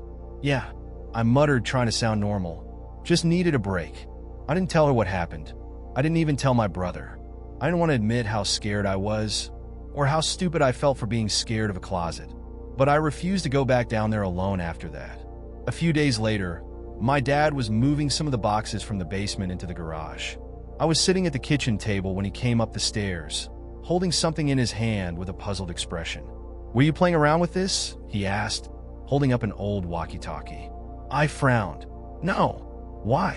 He looked down at the walkie-talkie, turning it over in his hand. Found it in that closet downstairs. It was on. A chill ran down my spine. We hadn't unpacked any toys or electronics yet, and I had no memory of ever seeing that walkie-talkie before. And the worst part? When my dad showed it to me, the battery compartment was empty. We were together for 7 years. It wasn't perfect, but it was home. You know that kind of relationship where you don't question things? Where you assume that the life you've built together is solid. That was us. At least that's what I thought. Turns out, what we had was more fragile than I realized. And by the time I noticed the cracks, it was already too late. It didn't happen overnight. No, betrayal never works that way.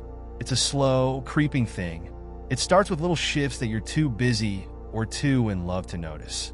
And even when you do notice, you brush it off, convincing yourself you're being paranoid. That's exactly what I did, over and over again. The first sign was the emotional distance. He started coming home from work quieter than usual. He wasn't mean or cold, just absent. The guy who used to talk my ear off about his day barely gave me more than a grunt when I asked how things were going. "It's just work stress," he'd say with a tired smile. And I believed him. I mean, what else was I supposed to think? Everyone gets overwhelmed sometimes. I figured he just needed space. Then the phone started acting like a third person in our relationship. It was always there, glued to his hand, always face down, always locked. We used to scroll through each other's phones without a second thought. But now, if I so much as glanced at his screen, he'd lock it faster than you'd blink. I asked him about it once, half joking. "What's with the top secret phone behavior? Planning a surprise for me?" He gave me a nervous laugh. "Just work stuff," he said. "You know how it is." Except I didn't know how it was. I didn't know anything anymore. Then came the gym obsession. Now, I'm all for self-improvement, but this was weird. He was never a gym rat. Our idea of exercise was walking to brunch on Sundays. But out of the blue, he started working out every day, even on weekends. New clothes, new cologne, strict eating habits.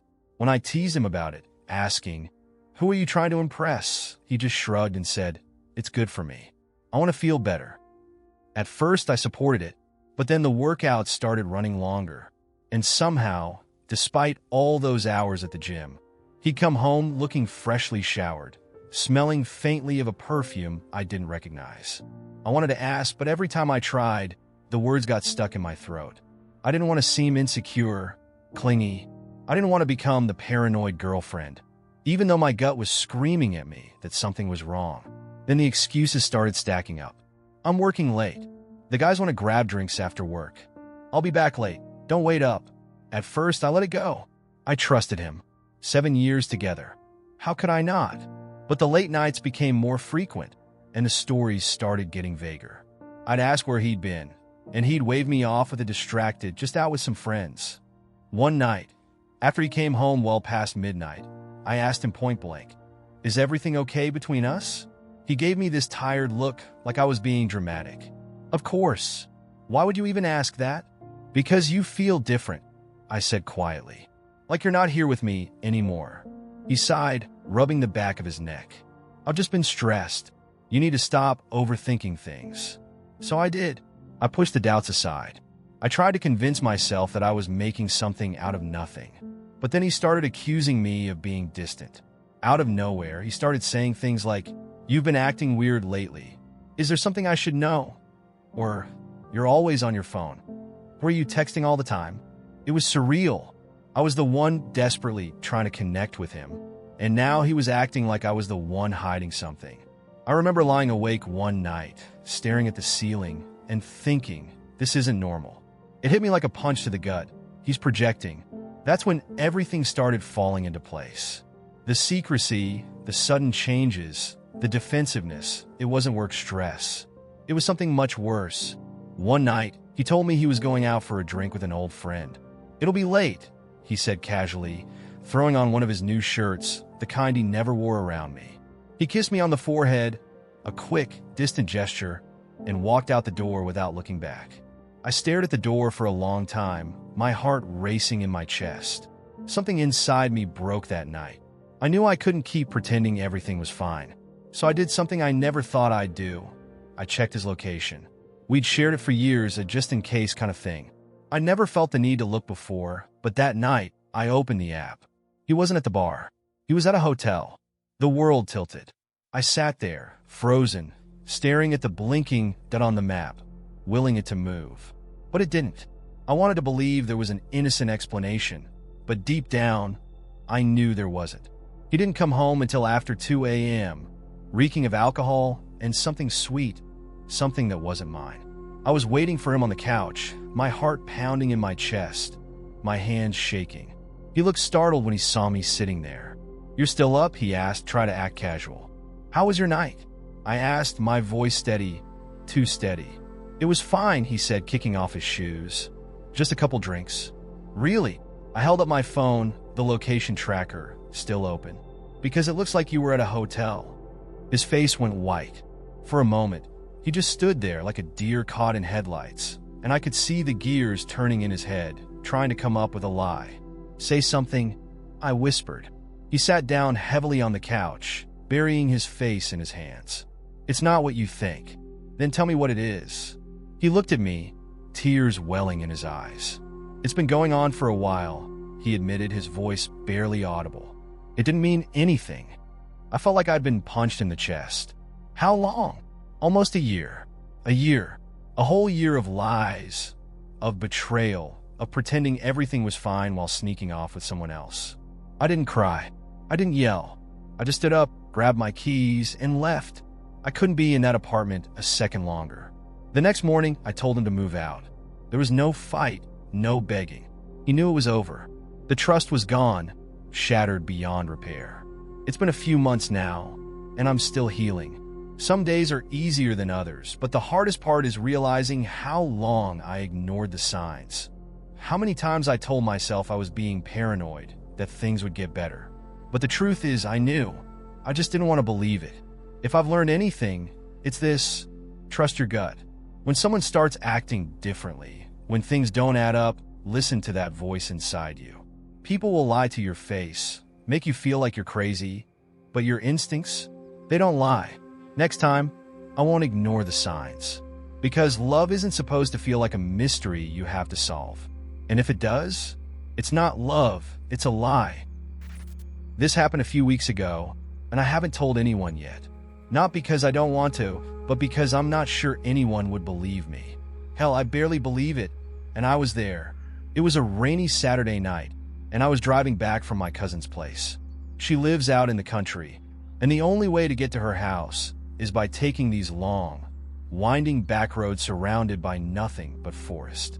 I've done the drive 100 times before, but something about that night felt wrong. It wasn't just the rain, though that didn't help.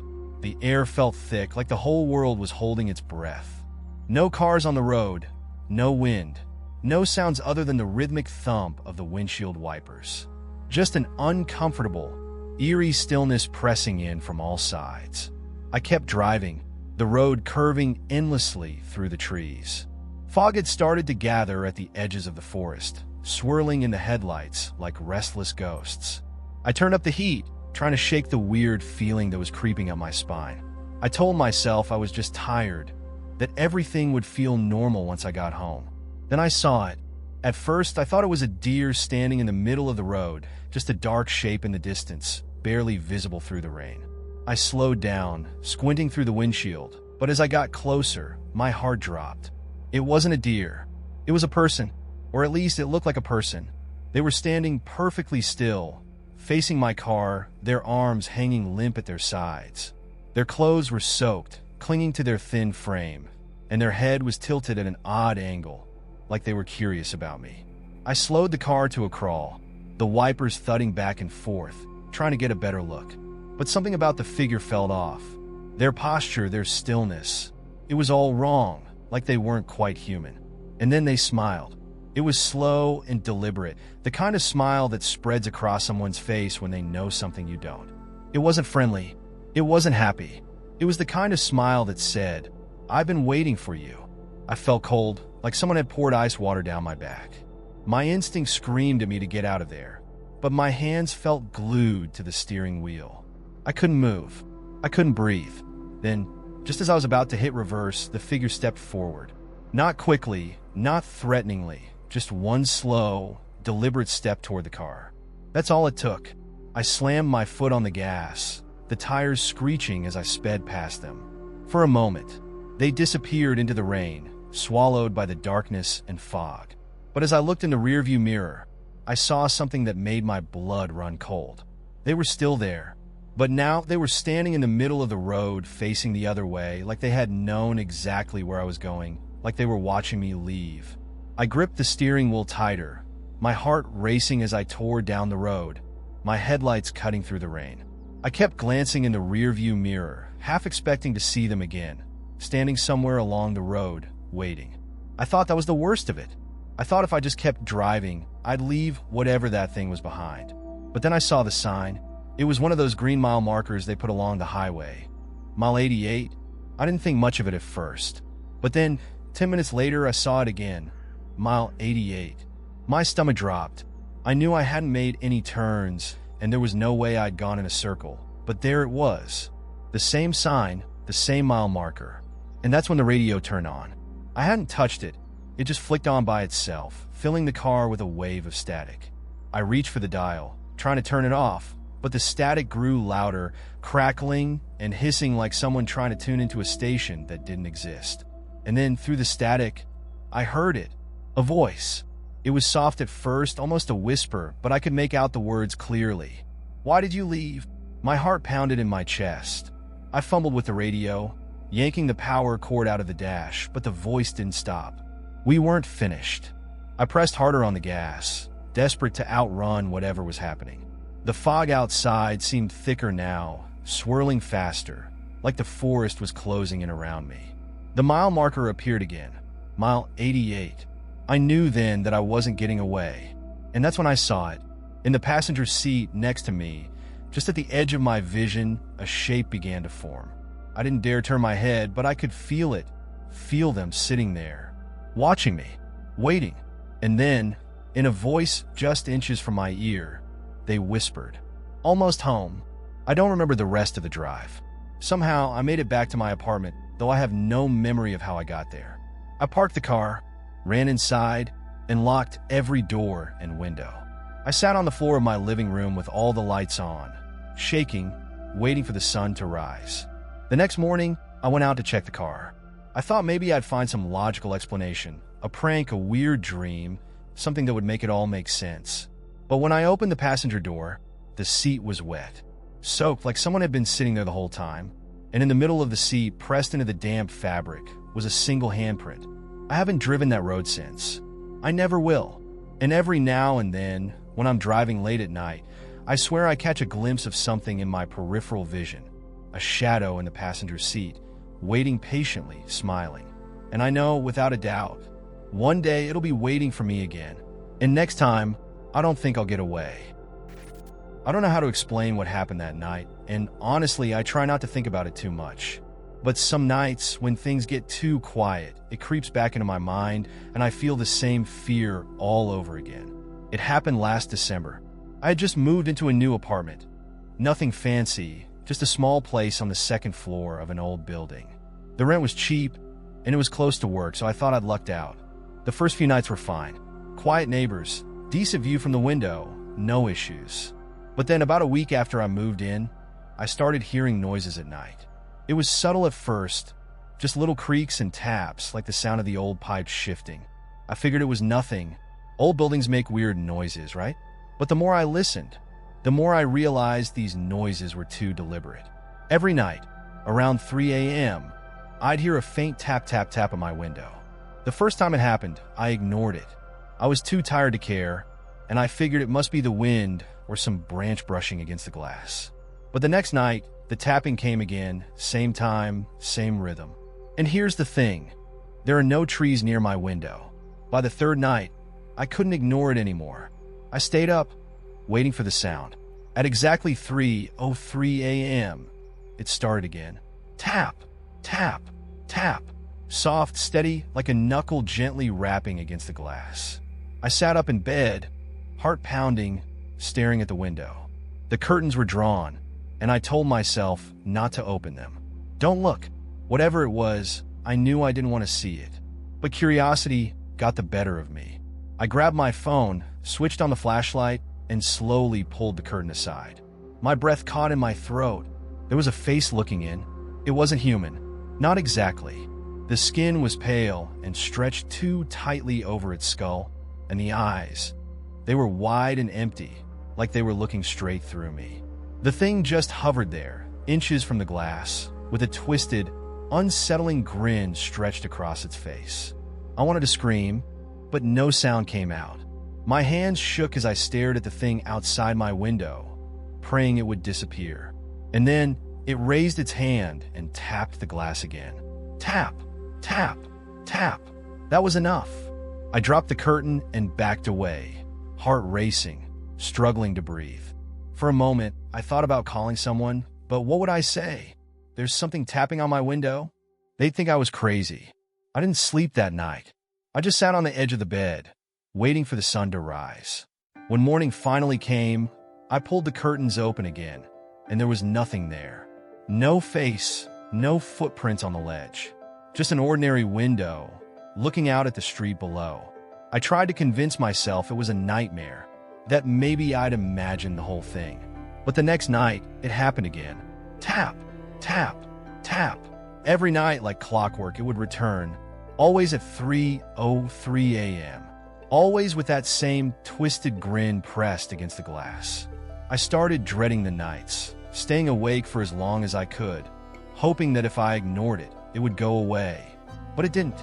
No matter how hard I tried to pretend it wasn't real, it always came back. After a few nights, I couldn't take it anymore. I packed a bag, left the apartment, and stayed at a friend's place for a couple of days. When I told him about what I'd seen, he just laughed it off, said I was probably just stressed from the move. I tried to believe him, but when I finally went back to the apartment to grab the rest of my things, I found something that made my blood run cold. Fingerprints, dozens of them, pressed into the glass, long, thin smudges, like someone had been running their fingers along the window inside the apartment. I left that day and never went back. I didn't even bother breaking the lease. I just walked away. Sometimes I think about that face, that grin, and those fingers tapping against the glass. And every now and then, when I wake up in the middle of the night, I'll hear it again, tap, tap, tap. I don't open the curtains anymore. I don't want to know if it followed me. We were together for 4 years. 4 years of shared holidays, lazy Sundays in bed, and making future plans that I thought were real. I mean, we weren't perfect. Who is? But I thought we had something solid, something worth fighting for. Turns out, I was the only one still fighting. The shift was so slow, I almost didn't notice it. It started with little things, like the way he'd zone out mid-conversation, his eyes fixed on his phone instead of me. At first, I told myself I was being dramatic. People get distracted, right? No one's present 100% of the time. But those little moments became more frequent. He'd be there, sitting right next to me, but it felt like he was a million miles away. Then came the phone habits. He used to leave his phone anywhere, kitchen counters, bedside tables, face up on the couch. But one day, without any warning, the phone became his constant companion. It was always in his hand, always on silent, always face down. If I tried to sneak a peek at the screen, he'd swipe it away and say something like, "It's just work." The problem was I believed him, or I wanted to believe him. I didn't want to be that person, jealous, suspicious, paranoid. I wanted to trust him, but the distance between us kept growing, and no matter how hard I tried to ignore it, the knot in my stomach only got tighter. He started working out too. We were both pretty chill about fitness. We'd joke that the only cardio we got was walking to the bar. But suddenly, he was hitting the gym 5 days a week. New sneakers, protein shakes in the fridge, and late-night runs that seemed to stretch longer and longer. "You're really getting into this," I said once, laughing. "Who are you trying to impress?" He grinned, but there was something off about it. "You, of course," he said, kissing my cheek.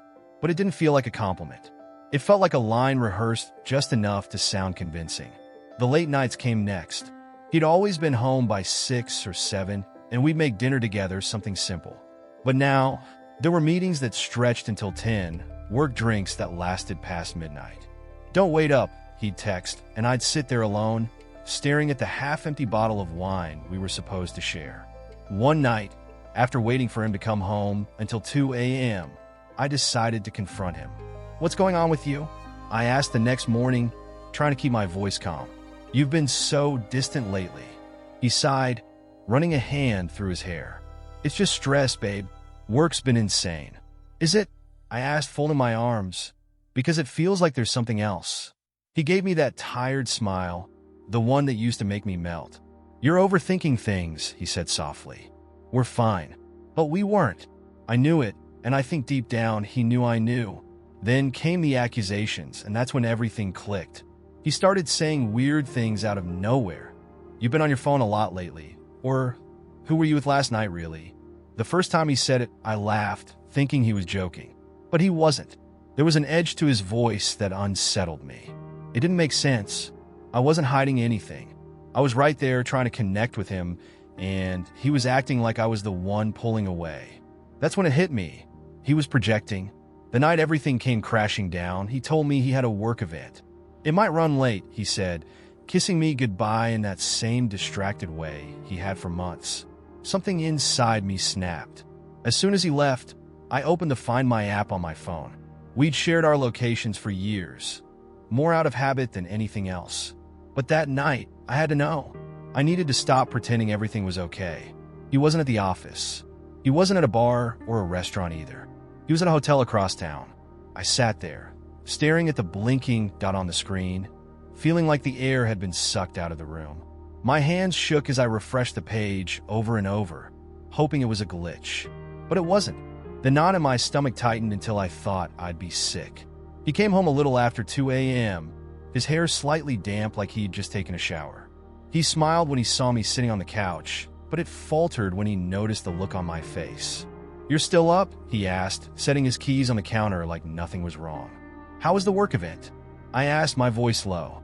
"Good," he said, slipping off his shoes. "Why?" I held up my phone, the location tracker still open. "You sure you were at a work event?" His face drained of color. For a moment, He just stood there, frozen, and I could see the lie forming on his lips. But he knew I had him. There was no talking his way out of this. "Say something," I whispered, my voice shaking. He sat down heavily on the edge of the couch, rubbing his hands over his face. "It's not what you think," he mumbled. I laughed bitterly. "It's exactly what I think."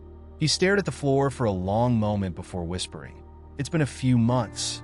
A few months? My heart shattered in my chest. "Why?" I asked, even though I knew there was no answer that would make it okay.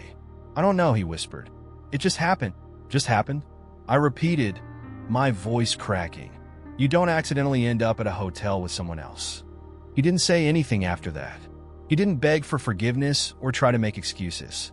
He just sat there, silent, while everything between us crumbled into pieces I knew I'd never be able to put back together.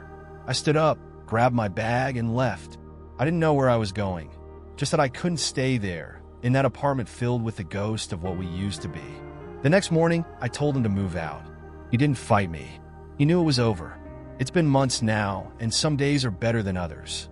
But the hardest part? It's realizing that I saw the signs. I knew something was wrong, but I ignored it because I didn't want to believe that the person I love could do that to me. If I've learned anything, it's this: trust your gut. If something feels off, it is. People will lie, manipulate, and gaslight you. But your instincts? They don't lie. Next time, I'll listen. Because love isn't supposed to leave you feeling like a detective in your own relationship. And if it does, it's not love. It's betrayal waiting to happen. So, this is the story of how I almost died because of bubble wrap. Yeah, you read that right. Not in some cool, action movie way. Nope. I was taken down by bubble wrap. Something that's supposed to bring joy and stress relief. It all started when I ordered some new bookshelf parts online. I'd spent weeks convincing myself that I was finally going to get organized. So when the box arrived, I was weirdly excited, like this is it. I'm going to build this thing, and my life will finally make sense. You know, standard delusional thinking. Anyway, I dragged the giant cardboard box into my living room and ripped it open. Inside were all the wooden planks and screws, plus this massive roll of bubble wrap protecting everything. Now, I don't care how old you are.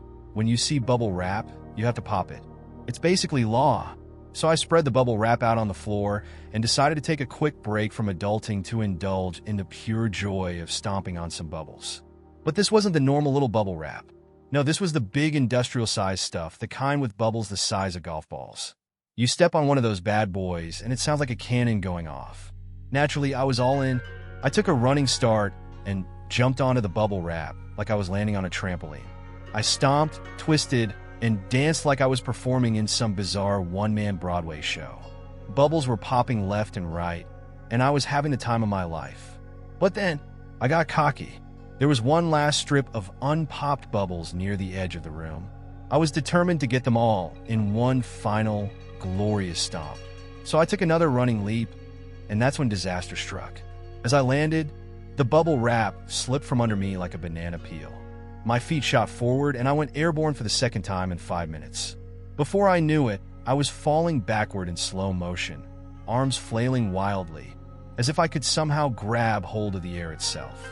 And then boom, I hit the ground. The back of my head smacked against the floor with a crack that sounded like one final bubble giving up the ghost. Everything went white for a second. My ears were ringing, my vision blurred, and I was pretty sure I'd just invented a new kind of yoga pose. One where you lie on the floor in absolute agony, regretting every decision that led you to this moment. But the nightmare wasn't over. Oh no. As I lay there, stunned and gasping, the bubble wrap, because it was determined to make my life worse, started popping underneath me. Every tiny movement I made triggered more explosions, like the world's worst symphony.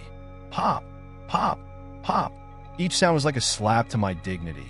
I tried to sit up, but my head was pounding, and I was still half dizzy from the fall. For a split second, I thought, this is it. I'll concuss myself to death. They're going to find my lifeless body tangled in bubble wrap, and the obituary is going to say I died during a tragic popping accident. Eventually, I managed to roll over onto my stomach and crawl. Yes, crawl, away from the bubble wrap like some kind of defeated war hero. When I finally made it to the couch, I sat there for a long time, clutching my head, trying not to cry from a combination of pain and shame. I mean, how do you explain this to people? Yeah, I almost died. Oh, what happened? Oh, just bubble wrap. To make matters worse, I was too embarrassed to tell anyone. I just sat there in silence, nursing a lump on the back of my head and swearing that I'd never touch bubble wrap again. I still have it. These days, when I get a package, I open it carefully, remove the bubble wrap, and throw it straight in the trash. No stomping, no popping, no fun. Just me, a broken man with a lingering fear of plastic bubbles. So here's the moral of the story. Don't mess with bubble wrap. It looks innocent, but it's just waiting for you to make one wrong move. And trust me, the last thing you want is to explain to someone that you got taken out by packaging material. Stay safe, friends. The smallest joys in life might just be waiting to ambush you. I still ask myself how the hell I let it get that far. It's the kind of thing you think only happens in bad TV shows or gossip, not in your own life. But it did, and now I've got to live with it. There's no undoing what I did. This all went down about a year ago. I was 24, working a job I didn't care about, living in a tiny apartment, and just kind of floating through life. My best friend, Jake, was the opposite. Dude had his act together. He had a solid job, a long-term girlfriend, and everything in his life seemed to be going right. We'd known each other since high school, and I thought our friendship was unbreakable. Jake's mom, Angela, had always been around. I spent so much time at their house growing up that she practically treated me like one of her own. She was kind, funny, and smart in a way that made it easy to talk to her. And yeah, she was beautiful. She was one of those women who aged gracefully, and she always seemed effortlessly put together. She wasn't trying to act young, but she still looked amazing. We all noticed it back in the day. Everyone made jokes about it, but it was harmless. She was Jake's mom, and that was that.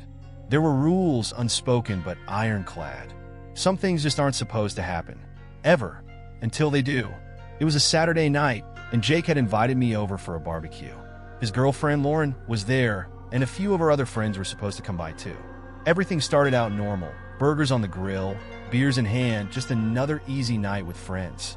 Then Jake got called into work for an emergency. He apologized and said he'd be gone a couple of hours, but he told me to stick around and keep everyone company. As the night went on, most of the others trickled out early, including Lauren. It ended up being just me and Angela sitting on the back patio, still nursing beers. It didn't feel weird at first. We'd sat and talked like this 100 times before. But that night, something felt different. She asked me how I was doing, and before I knew it, I was spilling my guts, talking about how stuck I felt, how I couldn't seem to figure out what to do with my life. She listened the way she always did, patient, thoughtful, like she really cared. "Don't be so hard on yourself," she said, giving me this soft smile. "You got time. You'll figure it out."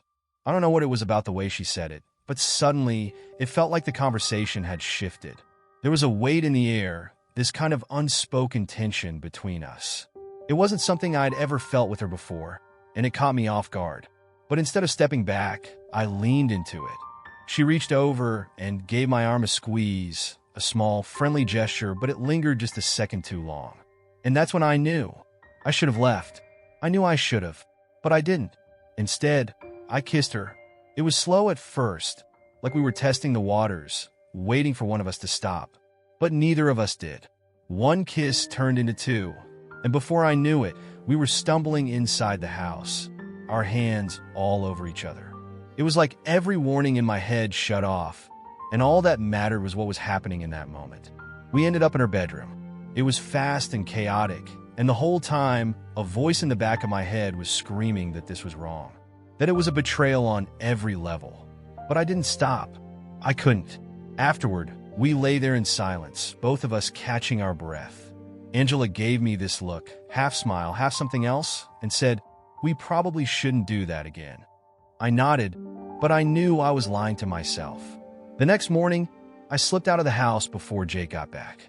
On the drive home, the weight of what I'd done hit me like a ton of bricks. I told myself it was a one-time thing, a stupid mistake, something we'd pretend never happened. But a few days later, Angela texted me. It was just a simple message. It was nice seeing you, smiley face, but we both knew what it meant. And like an idiot, I went back. It became this secret thing between us. I'd sneak over whenever Jake wasn't around, and every time, I told myself it was the last time. But it never was. It wasn't just about the physical stuff either, though that was definitely part of it. We'd talk, laugh, and hang out like we were in some twisted, alternate version of reality where none of this was wrong. But every time I left her house, the guilt hit me harder. I knew what I was doing was unforgivable. I was betraying my best friend in the worst way possible. But I couldn't stop. It was like I was trapped in this loop of bad decisions, each one pulling me deeper into a mess I knew I couldn't get out of. Then one day it all blew up. Jake came home early. I was sitting on the couch with Angela, way too close for it to look innocent, when the front door swung open. The second I saw him standing there, my heart dropped.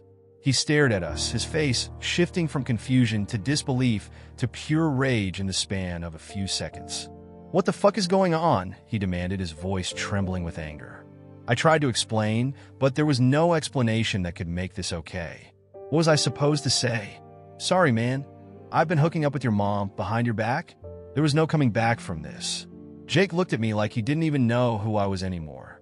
"Get out," he said quietly, his voice full of hurt. "We're done." And just like that, the best friendship I'd ever had was over. I left without another word. There was nothing I could say to make it right. Jake blocked me on everything, phone, social media, the whole deal. I haven't spoken to him since. As for Angela, we stopped seeing each other after that. Whatever we had, or thought we had, was gone. And honestly, that was for the best. It's been almost a year now, and not a day goes by that I don't think about it. I threw away one of the most important relationships in my life for something that never should have happened. I knew better, but I did it anyway. So yeah, that's my story. It's not something I'm proud of, and I know there's no fixing it. Some mistakes stick with you forever, no matter how much you wish you could take them back. If there's one thing I've learned, it's this. Some lines aren't just crossed, they're obliterated. And once you cross them, there's no going back. Alright, so, my first day, I still cringe thinking about it, but it makes for a pretty good story now. At the time, it was the definition of fake it till you make it. I had no clue what I was doing, but somehow I stumbled through it and even managed to make a little money. Barely. It started when I was 23, broke, and stuck in one of those dead-end cycles where every paycheck disappears before it even lands in your account. My car needed repairs, my credit card bills were past due, and I was eating instant noodles 5 nights a week. Things were getting desperate. One night, I was venting to my friend Zoe, who was the kind of person that just did not stress. She shrugged and said, "Why don't you try dancing? I did it for a couple of months, and the money's not bad if you can get over the awkward parts." I laughed at first, but the idea stuck with me. I mean, I was already exhausted and broke. What was the worst that could happen? Embarrassing myself for a night. At least I'd walk out with something. So, I Googled a few clubs, found one called the Velvet Kiss, yeah, the name was a little much, and called them the next morning. The manager, some guy named Leo, told me to come in that night for my first shift. "Don't overthink it," he said. "Just show up. It'll be fine." Spoiler, it was not fine. I spent the whole day panicking. I didn't own any real stripper clothes, so I dug out an old bralette, some black shorts, and the only pair of heels I owned. They were clunky wedges that made me look like I was going to brunch, not a strip club, but it was the best I had. I threw on some eyeliner, said a little prayer to the universe, and headed out. When I got to the club, the outside looked sketchy, like one of those places where the sign flickers just enough to make you wonder if the building is haunted. I almost turned around right then, but rent was due in 5 days, and I didn't have the luxury of second thoughts. The bouncer waved me in without a word, and I stepped inside, greeted by the overwhelming smell of vanilla body spray and stale beer. The manager, Leo, was exactly what I imagined. Slick back hair, gold chain, and way too much cologne. He smiled at me like I was a lost puppy. "First night?" he asked. "Yeah," I muttered, trying not to look like I was about to bolt. "Relax, you'll be fine," he said, already walking away. "You're up in 20 minutes. Just pick a name." I hadn't thought that far ahead, so when he looked back at me expectantly, I panicked. "Ah, Ivy," I blurted out. It was the first thing that popped into my head. He just gave me a thumbs up and disappeared into the crowd. Great. Now I was Ivy. I found my way to the dressing room. which was full of girls getting ready, touching up their makeup, adjusting their outfits, spraying glitter everywhere. Most of them didn't even glance at me, except for one girl with huge hoop earrings and a leopard print bikini. She raised an eyebrow and said, "First night? Is it that obvious?" I asked, fiddling nervously with the straps of my bralette. She grinned. "Yup, just don't fall, and you'll be fine." Solid advice. Not exactly comforting, though. Before I had time to overthink it, the DJ called my name. "All right, gentlemen, give it up for Ivy." And I knew there was no backing out now. I took a deep breath, plastered on the most confident smile I could muster, and wobbled out onto the stage in my ridiculous wedges. The music started, some heavy bass beat that I didn't even recognize, and I grabbed the pole, praying I wouldn't fall flat on my face. I tried to do a little spin, but I ended up just kind of awkwardly circling the pole like a lost toddler. A few guys in the front row smirked, and one of them threw $1 at me. A single dollar. But at that point, I wasn't in a position to be picky. I kept going, swaying my hips and flipping my hair, pretending I knew what I was doing. I locked eyes with one guy near the front and gave him my best. "I totally belong here, look." To my surprise, he smiled and tossed a few more singles onto the stage. That gave me just enough confidence to make it through the rest of the song without running away. When the music ended, I scooped up the handful of bills and practically sprinted off the stage. My heart was pounding and my legs felt like jello, but hey, I survived. Barely. Back in the dressing room, Hoop Earrings was waiting for me, grinning from ear to ear. "See? Not so bad," she said, tossing me a water bottle. "You stayed on your feet. That's all that matters on the first night." The rest of the shift was a mixed bag. I managed to land a couple of lap dances, which were way more awkward than I expected. The first guy was polite, but so nervous that he spent the whole dance apologizing. "Sorry, I've never done this before," he kept saying, like he was afraid I'd kick him out for bad vibes. The second guy? Not so sweet. He smelled like tequila and tried to get a little too handsy, even after I told him no. I finally had to stand up, end the dance early, and walk away. I was half expecting Leo to give me a lecture about keeping customers happy, but when I told him what happened, he just shrugged and said, "Good call. Some guys are assholes." By the time the night ended, I was exhausted physically, mentally, emotionally. My feet were throbbing, my thighs ached, and I was covered in more glitter than any human being should ever be. But when I sat down and counted my tips, $1.60, I felt this strange sense of accomplishment. It wasn't a ton of money, but it was more than I'd made in a week in my old job. And it was mine. As I walked out of the club that night, clutching my shoes and smelling like sweat and body spray, I felt weirdly proud. Not because I was good at it, I definitely wasn't, but because I'd faced something that terrified me and made it through. I'd done something completely out of my comfort zone and survived. I went back the next night, and the night after that. It got easier. I learned how to move without looking like a robot, how to talk to customers without feeling awkward, and how to spot the guys who were worth my time. I even started to enjoy it. Well, most of the time, not every night was great, but it gave me a sense of control I hadn't felt in a long time. After about 6 months, I decided to move on. But those months taught me a lot about myself, about boundaries, and about confidence. I learned how to stand my ground, how to hustle, and how to fake confidence until it felt real. So yeah, my first night was a mess, but it was also the start of something that made me stronger than I ever thought I could be. And honestly, I wouldn't trade that experience for anything. I've been secretly driving around at night for almost a year, and no one knows. Not my partner, not my friends, not my family. Everyone thinks I'm in bed, asleep like a normal person. But the truth is, most nights I sneak out, get in the car, and just drive. It started during the worst fight my partner and I ever had. I don't even remember what it was about. Something stupid, probably, but it spiraled out of control fast. There was yelling, tears, slamming doors, and by the time it was over, I felt like I was suffocating. I couldn't stand being in the apartment for another second. So, I grabbed my keys, left without saying anything, and just drove. I didn't have a destination. I just kept going block after block, highway after highway, until I felt like I could breathe again. I drove for hours, through neighborhoods I'd never seen before, past gas stations and fast food places glowing in the dark. I didn't care where I ended up, I just needed to keep moving. And when I finally came home, the house was quiet. My partner was asleep, the fight forgotten, and for the first time that night, I felt okay. Like I'd found this little pocket of peace on the road. I told myself it was a one-time thing, just a way to blow off steam. But the next time life felt too heavy, when work stressed me out or I couldn't stop overthinking something, I found myself grabbing the keys again. And before I knew it, driving at night became a habit. Now it's part of my routine, almost every night. Once my partner falls asleep, I slip out of bed, tiptoe to the front door, and head to the car. I don't plan where I'm going. I just follow whatever road feels right.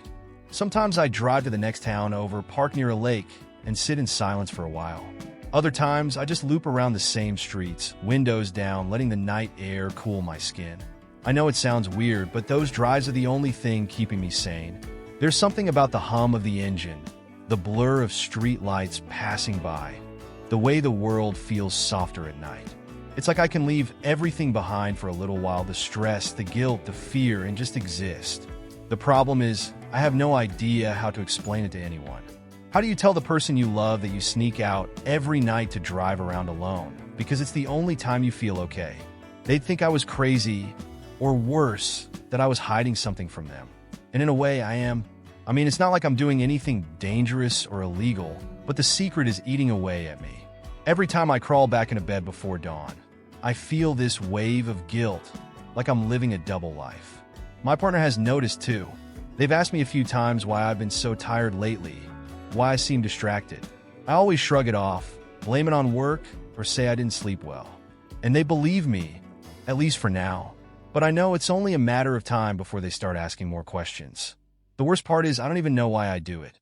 I just know that without those drives, everything feels heavier, like I'm carrying too much weight, and the only way to set it down is to get in the car and disappear for a while. I've thought about telling my partner the truth, but what would I even say? Hey, by the way, I've been sneaking out at night to drive around aimlessly because it's the only thing keeping me from falling apart. They think I was losing my mind, and maybe I am. I keep telling myself I'll stop, that one day I'll figure out how to deal with my emotions like a normal person and won't need these drives anymore. But every time I try to skip a night, I feel this itch, this restless energy under my skin that won't go away until I'm on the road. So, I keep driving. I keep sneaking out, keep pretending everything is fine, keep lying about why I'm so tired all the time. And every time I pass through another empty intersection, I wonder how long I can keep this up before it all catches up to me.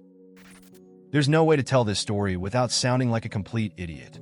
Even now, I ask myself why I didn't just walk away when I had the chance. But I didn't, and now everything is ruined. This happened earlier this year. I was 26, still living in my hometown, working a boring job that barely paid the bills. I felt stuck, like everyone around me was moving forward, getting married, buying houses, starting careers, while I was just there. One of the only things keeping me grounded was my friendship with Eric. He'd been my best friend since we were teenagers, closer than brothers. His house was always my second home, a place I could go to escape whenever life got too heavy. His mom, Sarah, was part of that comfort. She'd known me for so long that it felt like she was a second mom to me. But Sarah wasn't like most moms. She was laid back and funny in a way that made her feel more like an older sister than a parent. And yeah, she was beautiful. She was in her mid-40s but looked at least 10 years younger, with bright eyes and a smile that could make anyone feel at ease. But she was Eric's mom. Off limits, period. That's how it always was, and I never thought it would change. Until it did. It started on a night when Eric had invited me over to his place to hang out. He texted at the last minute saying he'd be running late, something about getting stuck at work, and told me to go ahead and wait for him at the house. Mom's home, he said. Just hang out until I get there. When I got there, Sarah was sitting on the couch with a glass of wine. She smiled when she saw me, like she always did, and invited me to join her. Eric's always late, isn't he? She said with a laugh. Come sit. I could use the company. It felt normal at first. We talked about the usual stuff, work, life, how she was adjusting to living alone now that Eric had his own place. But as the conversation went on, something shifted. We started talking about relationships, and she admitted how lonely she'd been lately. It's hard starting over at this age, she said, swirling her wine. You miss having someone to talk to, you know? I nodded, feeling the weight in her words. And then she gave me this look, soft, searching, like she was waiting for me to say something. "You're a really good guy," she said, her voice quieter now. "You always have been." Her hand brushed against mine, just a small, innocent touch. But it felt loaded. In that moment, I knew exactly what was happening. Every instinct I had screamed at me to get up, make an excuse, and leave. But I didn't. Instead, I stayed. She leaned in, slowly, as if she were testing the waters. And I kissed her. The second our lips met, I knew I was crossing a line I'd never be able to come back from. But I didn't stop. She kissed me back, and everything unraveled from there. One kiss turned into two, and before I knew it, we were tangled up on the couch, my heart racing, my mind screaming that this was the worst decision I'd ever made. But I didn't care. Not in that moment. We ended up in her bedroom, and it all happened so fast that I barely remember the details. All I know is that it felt inevitable, like we were caught in a current we couldn't fight, even if we wanted to. When it was over, we lay there in silence, both of us breathing hard. Sarah rolled over, gave me a small smile, and whispered, "We'll keep this just between us, okay?" I nodded, but deep down I knew this wasn't over. And I was right. A few days later, she texted me. It started out light, thanks for the other night, smiley face, but it quickly escalated. I told myself it had to stop, that it was a one-time mistake, but the second she invited me back, I caved. We started meeting in secret whenever Eric wasn't around. At first, it felt thrilling, like we were getting away with something forbidden, but the guilt never went away. Every time I saw Eric, it felt like I was carrying a grenade in my pocket, just waiting for it to go off. He had no idea, and every time we hung out, the guilt gnawed at me more and more. I kept telling myself I'd stop. I even tried a couple of times, but it never lasted. Sarah would text me, and I'd end up right back at her place. It was like I was addicted, not just to her, but to the secrecy, the thrill of sneaking around. And then one night, it all came crashing down. It was a Saturday. I was at Sarah's house, thinking Eric wouldn't be home until later. We were sitting on the couch, way too close for comfort, when the front door opened. My stomach dropped. Eric walked in, took one look at us, and everything froze. "What the fuck?" he whispered, his voice full of disbelief. I jumped up, trying to explain, but there was no explanation that could fix this. What was I going to say? "Sorry, man. I've been hooking up with your mom behind your back?" There was nothing I could do to make it right. Eric looked at me like I was a stranger, like the guy he'd grown up with had been replaced by someone he didn't even know. "Get out," he said quietly, his voice trembling with rage. "We're done." I tried to apologize, but he didn't want to hear it. "I don't ever want to see you again," he said. And just like that, it was over. I left without another word, knowing I'd just destroyed the best friendship I'd ever had. I tried reaching out a few times after that, but he blocked me on everything: texts, social media, the whole deal. I haven't seen or heard from him since. As for Sarah, we stopped seeing each other too. Whatever we had, or thought we had, disappeared the second Eric found out. And honestly, that was for the best. It's been months now, and not a day goes by that I don't think about it. I threw away years of friendship for something that was never supposed to happen. I knew it was wrong, and I did it anyway. So yeah, that's my story. I know there's no fixing it, and I don't expect anyone to understand. Some mistakes leave scars that don't heal, no matter how much time passes. If there's one thing I've learned, it's this: some lines aren't just crossed, they're destroyed. And once you destroy them, there's no going back. This happened about a year ago, and to this day, I can't explain what I saw or what almost happened. I was driving home from a friend's house late at night, around 2 a.m. It was one of those cold, misty nights where the fog hangs low on the road, and the only light comes from your headlights cutting through the dark. I lived about 30 minutes away, and most of the drive was along quiet, two-lane back roads. I've always liked driving at night. Something about the quiet has always felt peaceful. But that night, it didn't feel peaceful. It felt wrong. About 15 minutes into the drive, I started getting this weird feeling in my gut.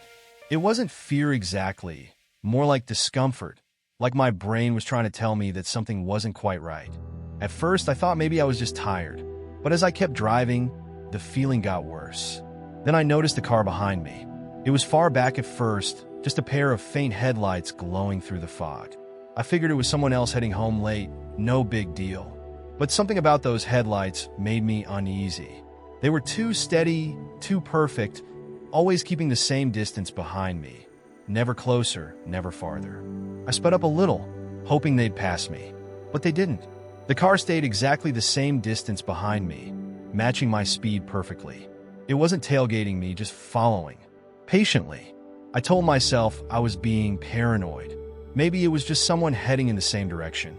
But the uneasy feeling gnawed at me, and I found myself gripping the steering wheel tighter, glancing at the rearview mirror every few seconds. And that's when I saw it. There was something wrong with the car behind me. It wasn't driving normally. I couldn't explain it at first. It was just a gut feeling. But then I realized there was no driver. Or at least, I couldn't see one. The headlights stayed locked on me, steady as ever, but through the fog and the glow of my own taillights, I could see into the windshield of the car behind me. And it was empty. No silhouette. No hands on the wheel. No figure slouched in the seat.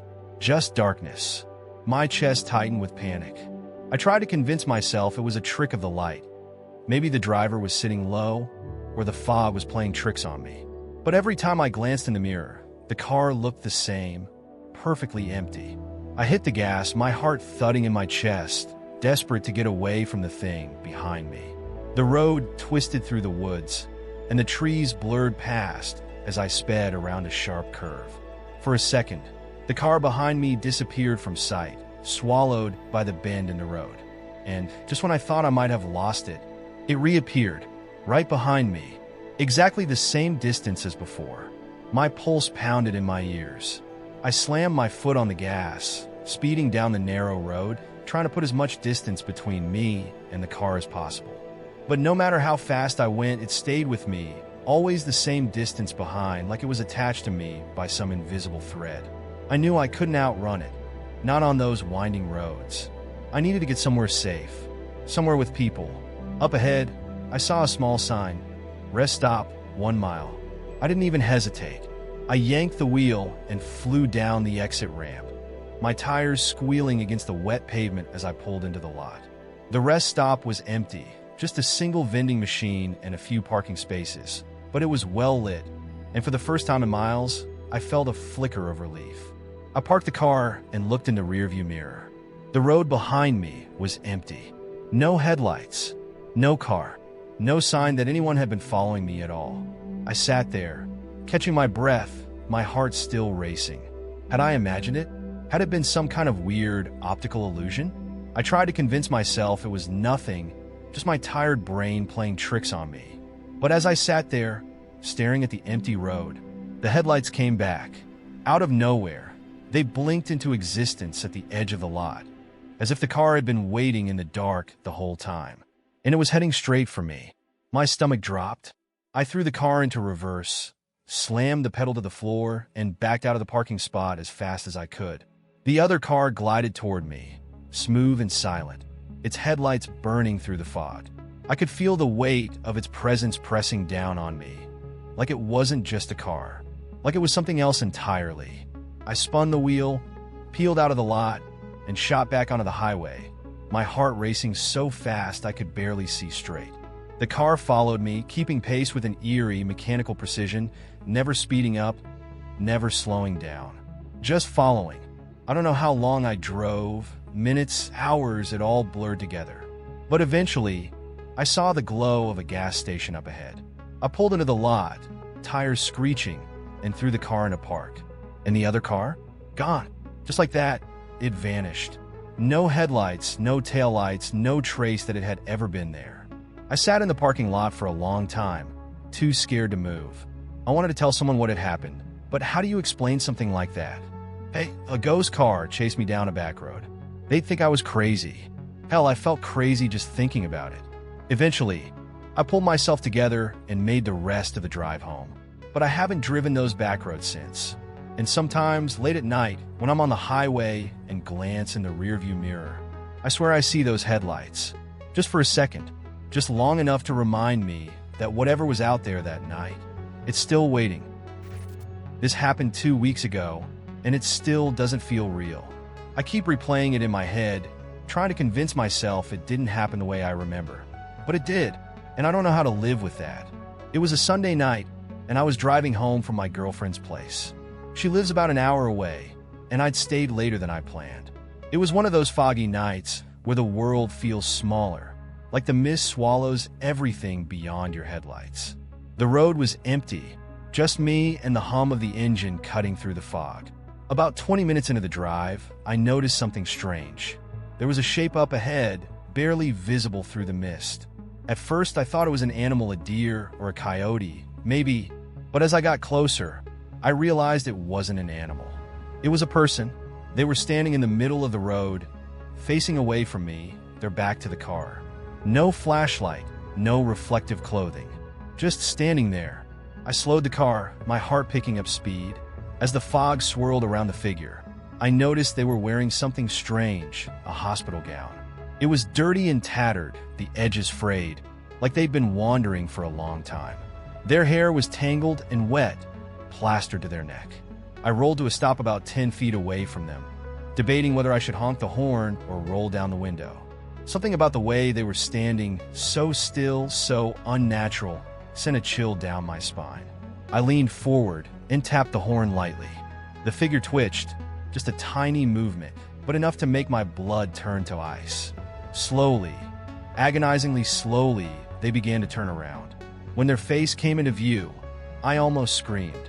It wasn't right. It looked almost human, but the eyes were wrong. Too wide, too bright, with pupils that seemed to glow faintly in the mist. The mouth was slack, hanging open slightly, and the skin around the eyes was stretched too tight, as if they were wearing someone else's face and didn't quite know how to fit inside it. And then they smiled. That smile will haunt me for the rest of my life. It wasn't a happy smile. It wasn't even a creepy grin. It was the smile of someone who knew something I didn't, something terrible. Without thinking, I threw the car into reverse, my tires spinning wildly on the slick road. I backed up as fast as I could, the figure growing smaller and smaller in the mist. But just as I thought I was putting distance between us, the smile widened. And then they took a step toward me. I slammed on the brakes, shifted into drive, and floored it. The car roared forward, barreling down the road. I swerved past the figure, heart pounding, and refused to look back. For a few miles, the road was empty again. The fog pressed in from all sides, but there was no sign of the person in the gown. I kept checking the rearview mirror, expecting to see them standing there, but it was just me and the road. Then the radio crackled. It was soft at first, just static humming through the speakers. But as I reached to turn it off, a voice cut through the static. "Why did you leave?" it whispered. I froze, my hand hovering over the dial. The voice was soft and distant, like someone speaking from another room. We weren't done. The car began to feel smaller, like the air inside it was being sucked out. I kept driving, my knuckles white on the steering wheel, trying to convince myself it was just interference, just some weird coincidence. But then I saw it. In the rearview mirror, they were sitting in the back seat. At first, it was just a shape, a shadow hunched in the darkness. But as I stared, the figure leaned forward, the edges of that awful smile coming into view. I swerved, almost losing control of the car, but when I looked over my shoulder, the back seat was empty. I kept driving, faster and faster, desperate to get home. But the voice didn't stop. "Almost there," it whispered. "Almost home." The words slid through the static, soft and slow, like a lullaby you didn't want to hear. When I finally pulled into my driveway, I sat in the car for a long time, hands trembling, eyes locked on the rearview mirror. The seat was still empty, but I could feel it, the lingering presence of something that didn't belong, something that had followed me. I grabbed my keys, bolted out of the car, and ran inside, locking every door and window behind me. I didn't sleep that night. I just sat on the couch, every light in the house on, waiting for the sun to rise. The next morning, I went out to the car, hoping I'd find something, anything, that would explain what had happened. But there was nothing out of place, just an ordinary car, sitting quietly in the driveway. But when I opened the back door, I noticed something small pressed into the fabric of the seat. A single, damp handprint. I haven't driven at night since. And sometimes when the house is too quiet, I hear it again, the faint crackle of static, just on the edge of hearing. And I know, deep down, that it's only a matter of time. One day, it'll come back. And next time, I won't get away. This happened a few months ago, and I still can't make sense of it. I've told myself it was a dream, that maybe I was just overtired. But deep down, I know it wasn't. I know what I saw. It was a quiet Thursday night, and I was alone at home. I live in a small apartment on the 4th floor of an old building, the kind of place where every floorboard creaks and the pipes rattle at odd hours. It's not much, but it's comfortable enough, and I've always liked the view from the living room window, just a stretch of empty street below and a park off in the distance. That night, I was sitting on the couch watching TV with the lights dimmed. Around 1 a.m., I noticed something strange from the corner of my eye, a figure standing in the park across the street. At first, I didn't think much of it. Maybe it was someone out for a late-night walk, or one of the neighbor's kids sneaking around. But the figure didn't move. It just stood there, perfectly still, half hidden in the shadows of the trees. Something about the way it stood unsettled me. It wasn't slouched or leaning, just standing completely upright, as if it was waiting for something. I tried to shake off the unease, but every time I glanced back at the window, the figure was still there, and it felt like it was looking directly at me. I turned off the TV and stood up, walking over to the window to get a closer look. The figure was taller than I'd thought, tall and thin, with long arms that hung awkwardly at its sides. Even though I couldn't make out its face, I knew it was staring up at my apartment. And then it took a step forward. My heart skipped a beat. I told myself it was just some weirdo, maybe drunk, maybe lost, but I couldn't shake the feeling that something was very, very wrong. I turned off the lights in the living room, hoping it wouldn't notice me anymore. But it did, because as soon as the lights went off, it waved. Not a friendly wave. It was slow and deliberate, like it wanted me to know that it knew I was watching. That was when I made the mistake of backing away from the window. I don't know why, but I had the sudden, overwhelming sense that I needed to get out of sight. I ducked behind the couch, my heart pounding in my chest, and peeked out just enough to see the street below. The figure was now crossing the road. It moved with purpose, not fast, but steady, like it knew exactly where it was going. I grabbed my phone, hands shaking, and dialed 911. But before I could hit call, the phone screen went black. Dead. I stared at it in disbelief. It had been fully charged just a few minutes ago. I peeked out from behind the couch again, and the figure was now at the entrance to my building. I heard the faint sound of the front door creaking open. My blood ran cold. No one should have been able to get in. The door locks automatically. I listened in the dark, holding my breath, waiting for the sound of footsteps on the stairs. But the building was silent. Too silent. And then I heard it, the soft shuffle of feet in the hallway, just outside my door. I grabbed the nearest thing I could find, a heavy candle holder, and stood there, frozen in place, staring at the door. The doorknob jiggled once, then twice. I was about to scream when the knob slowly turned. The door didn't open all the way, just enough for me to see an eye peeking through the crack. It wasn't a normal eye. It was pale, almost colorless, and it stared at me with such cold intensity that I felt like my skin would crawl off my bones. And then, just as slowly, the door clicked shut. The footsteps retreated down the hall, soft and deliberate, like whoever, or whatever, it was knew I wouldn't follow. I stood there, clutching the candle holder, waiting for what felt like hours before I finally worked up the courage to check the peephole. The hallway was empty. I didn't sleep that night. I sat on the couch, every light in the apartment on, gripping the candle holder until my knuckles ached. When morning came, I finally worked up the nerve to leave. I went straight to the building manager, asked if anyone had come in during the night. He just gave me a strange look and said no one had signed in, and the front door had been locked all night. I moved out a week later. I still think about that night, though. I wonder what would have happened if I hadn't hidden behind the couch, if I had opened the door, if I had stayed in the window just a second longer. And sometimes, late at night, when I'm lying in bed, I hear the faintest sound of a doorknob turning, and I wonder if it ever really left. So, this is the story of how I almost died because of a ladle. Yes, a ladle. You know, that innocent kitchen tool used for soup or chili. But in the right or wrong situation, that thing turns into a deadly weapon. It all started on a rainy Saturday. I decided to make soup because there's nothing better than a hot bowl of soup when the weather sucks, right? I had a big pot going on the stove, chicken, veggies, broth, the whole deal.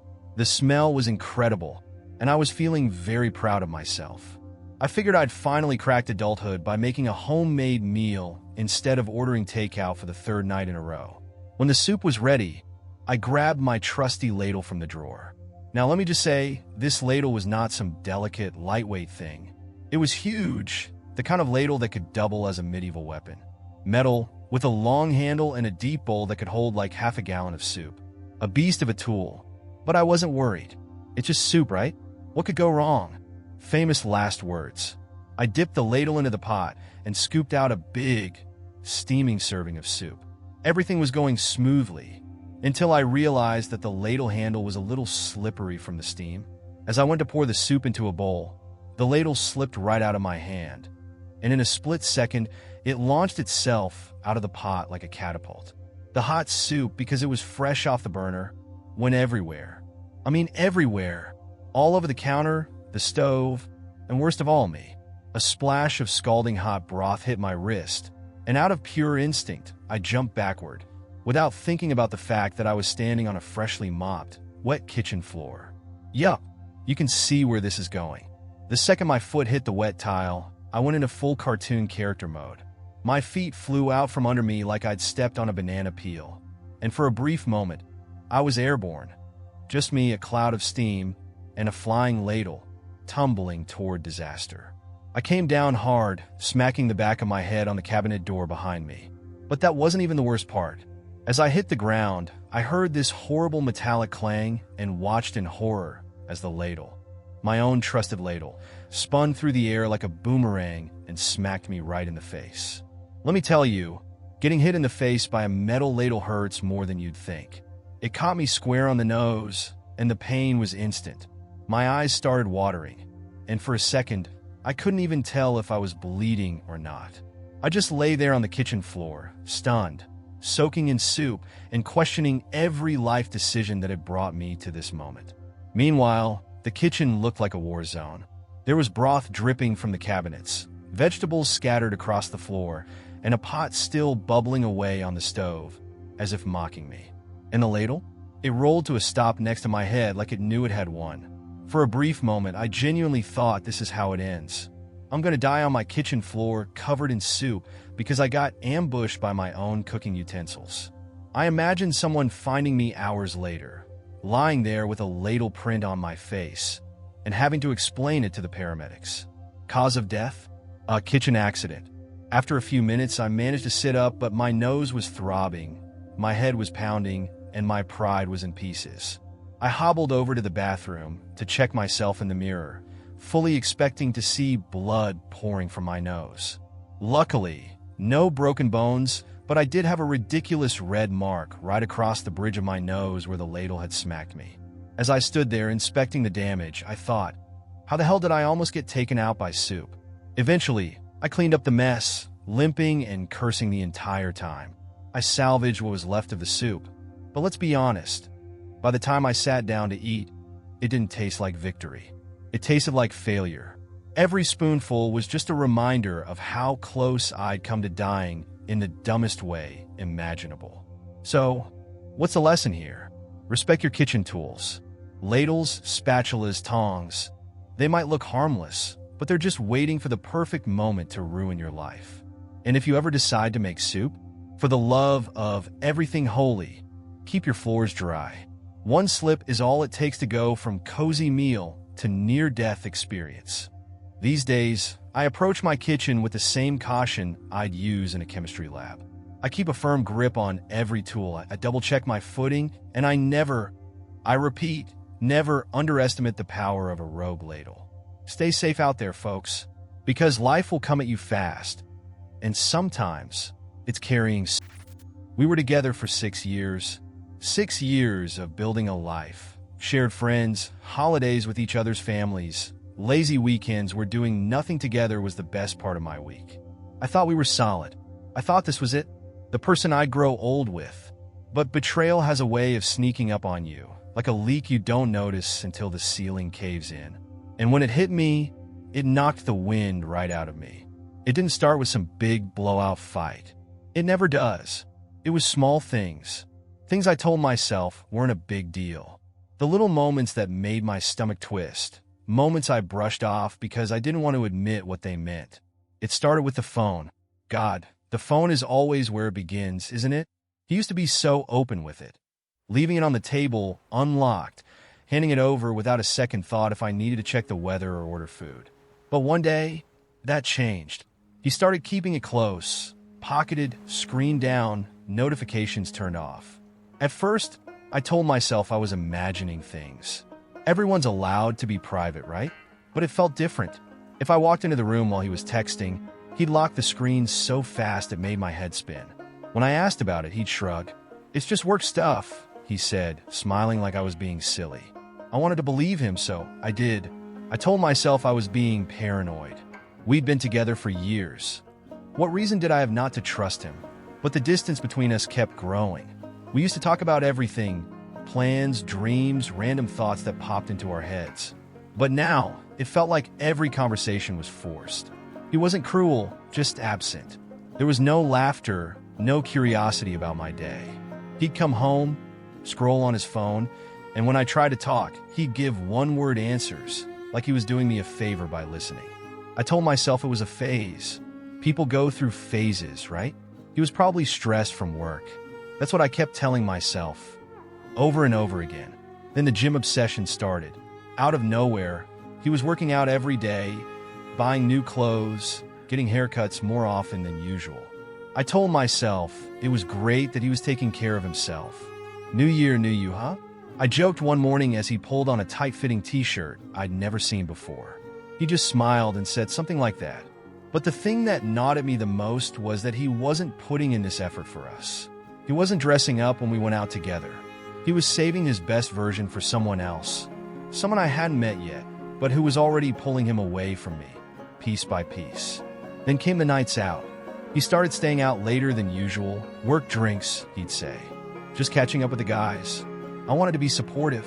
I wanted to be the girlfriend who didn't make a big deal out of her boyfriend needing space.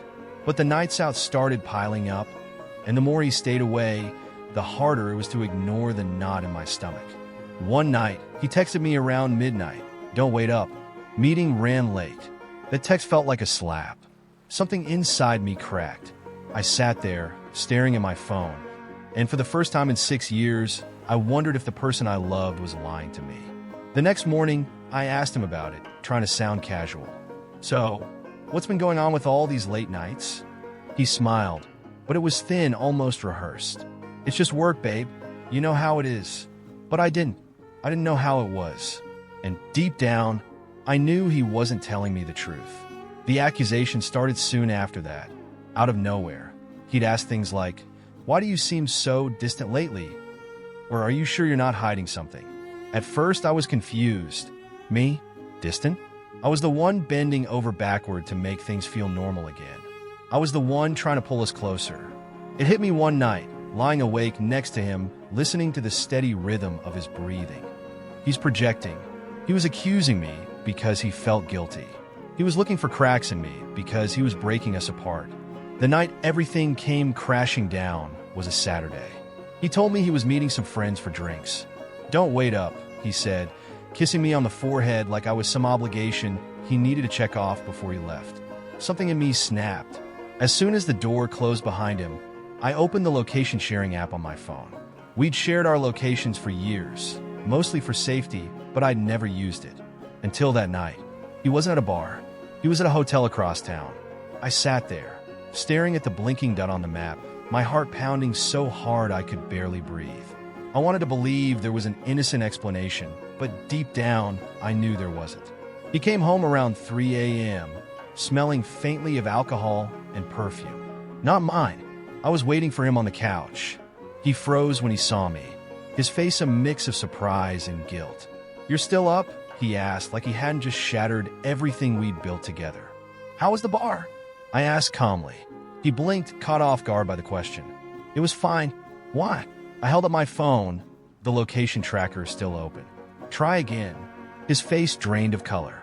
For a second, he looked like he might try to lie, but the fight left him. He slumped onto the couch, burying his face in his hands.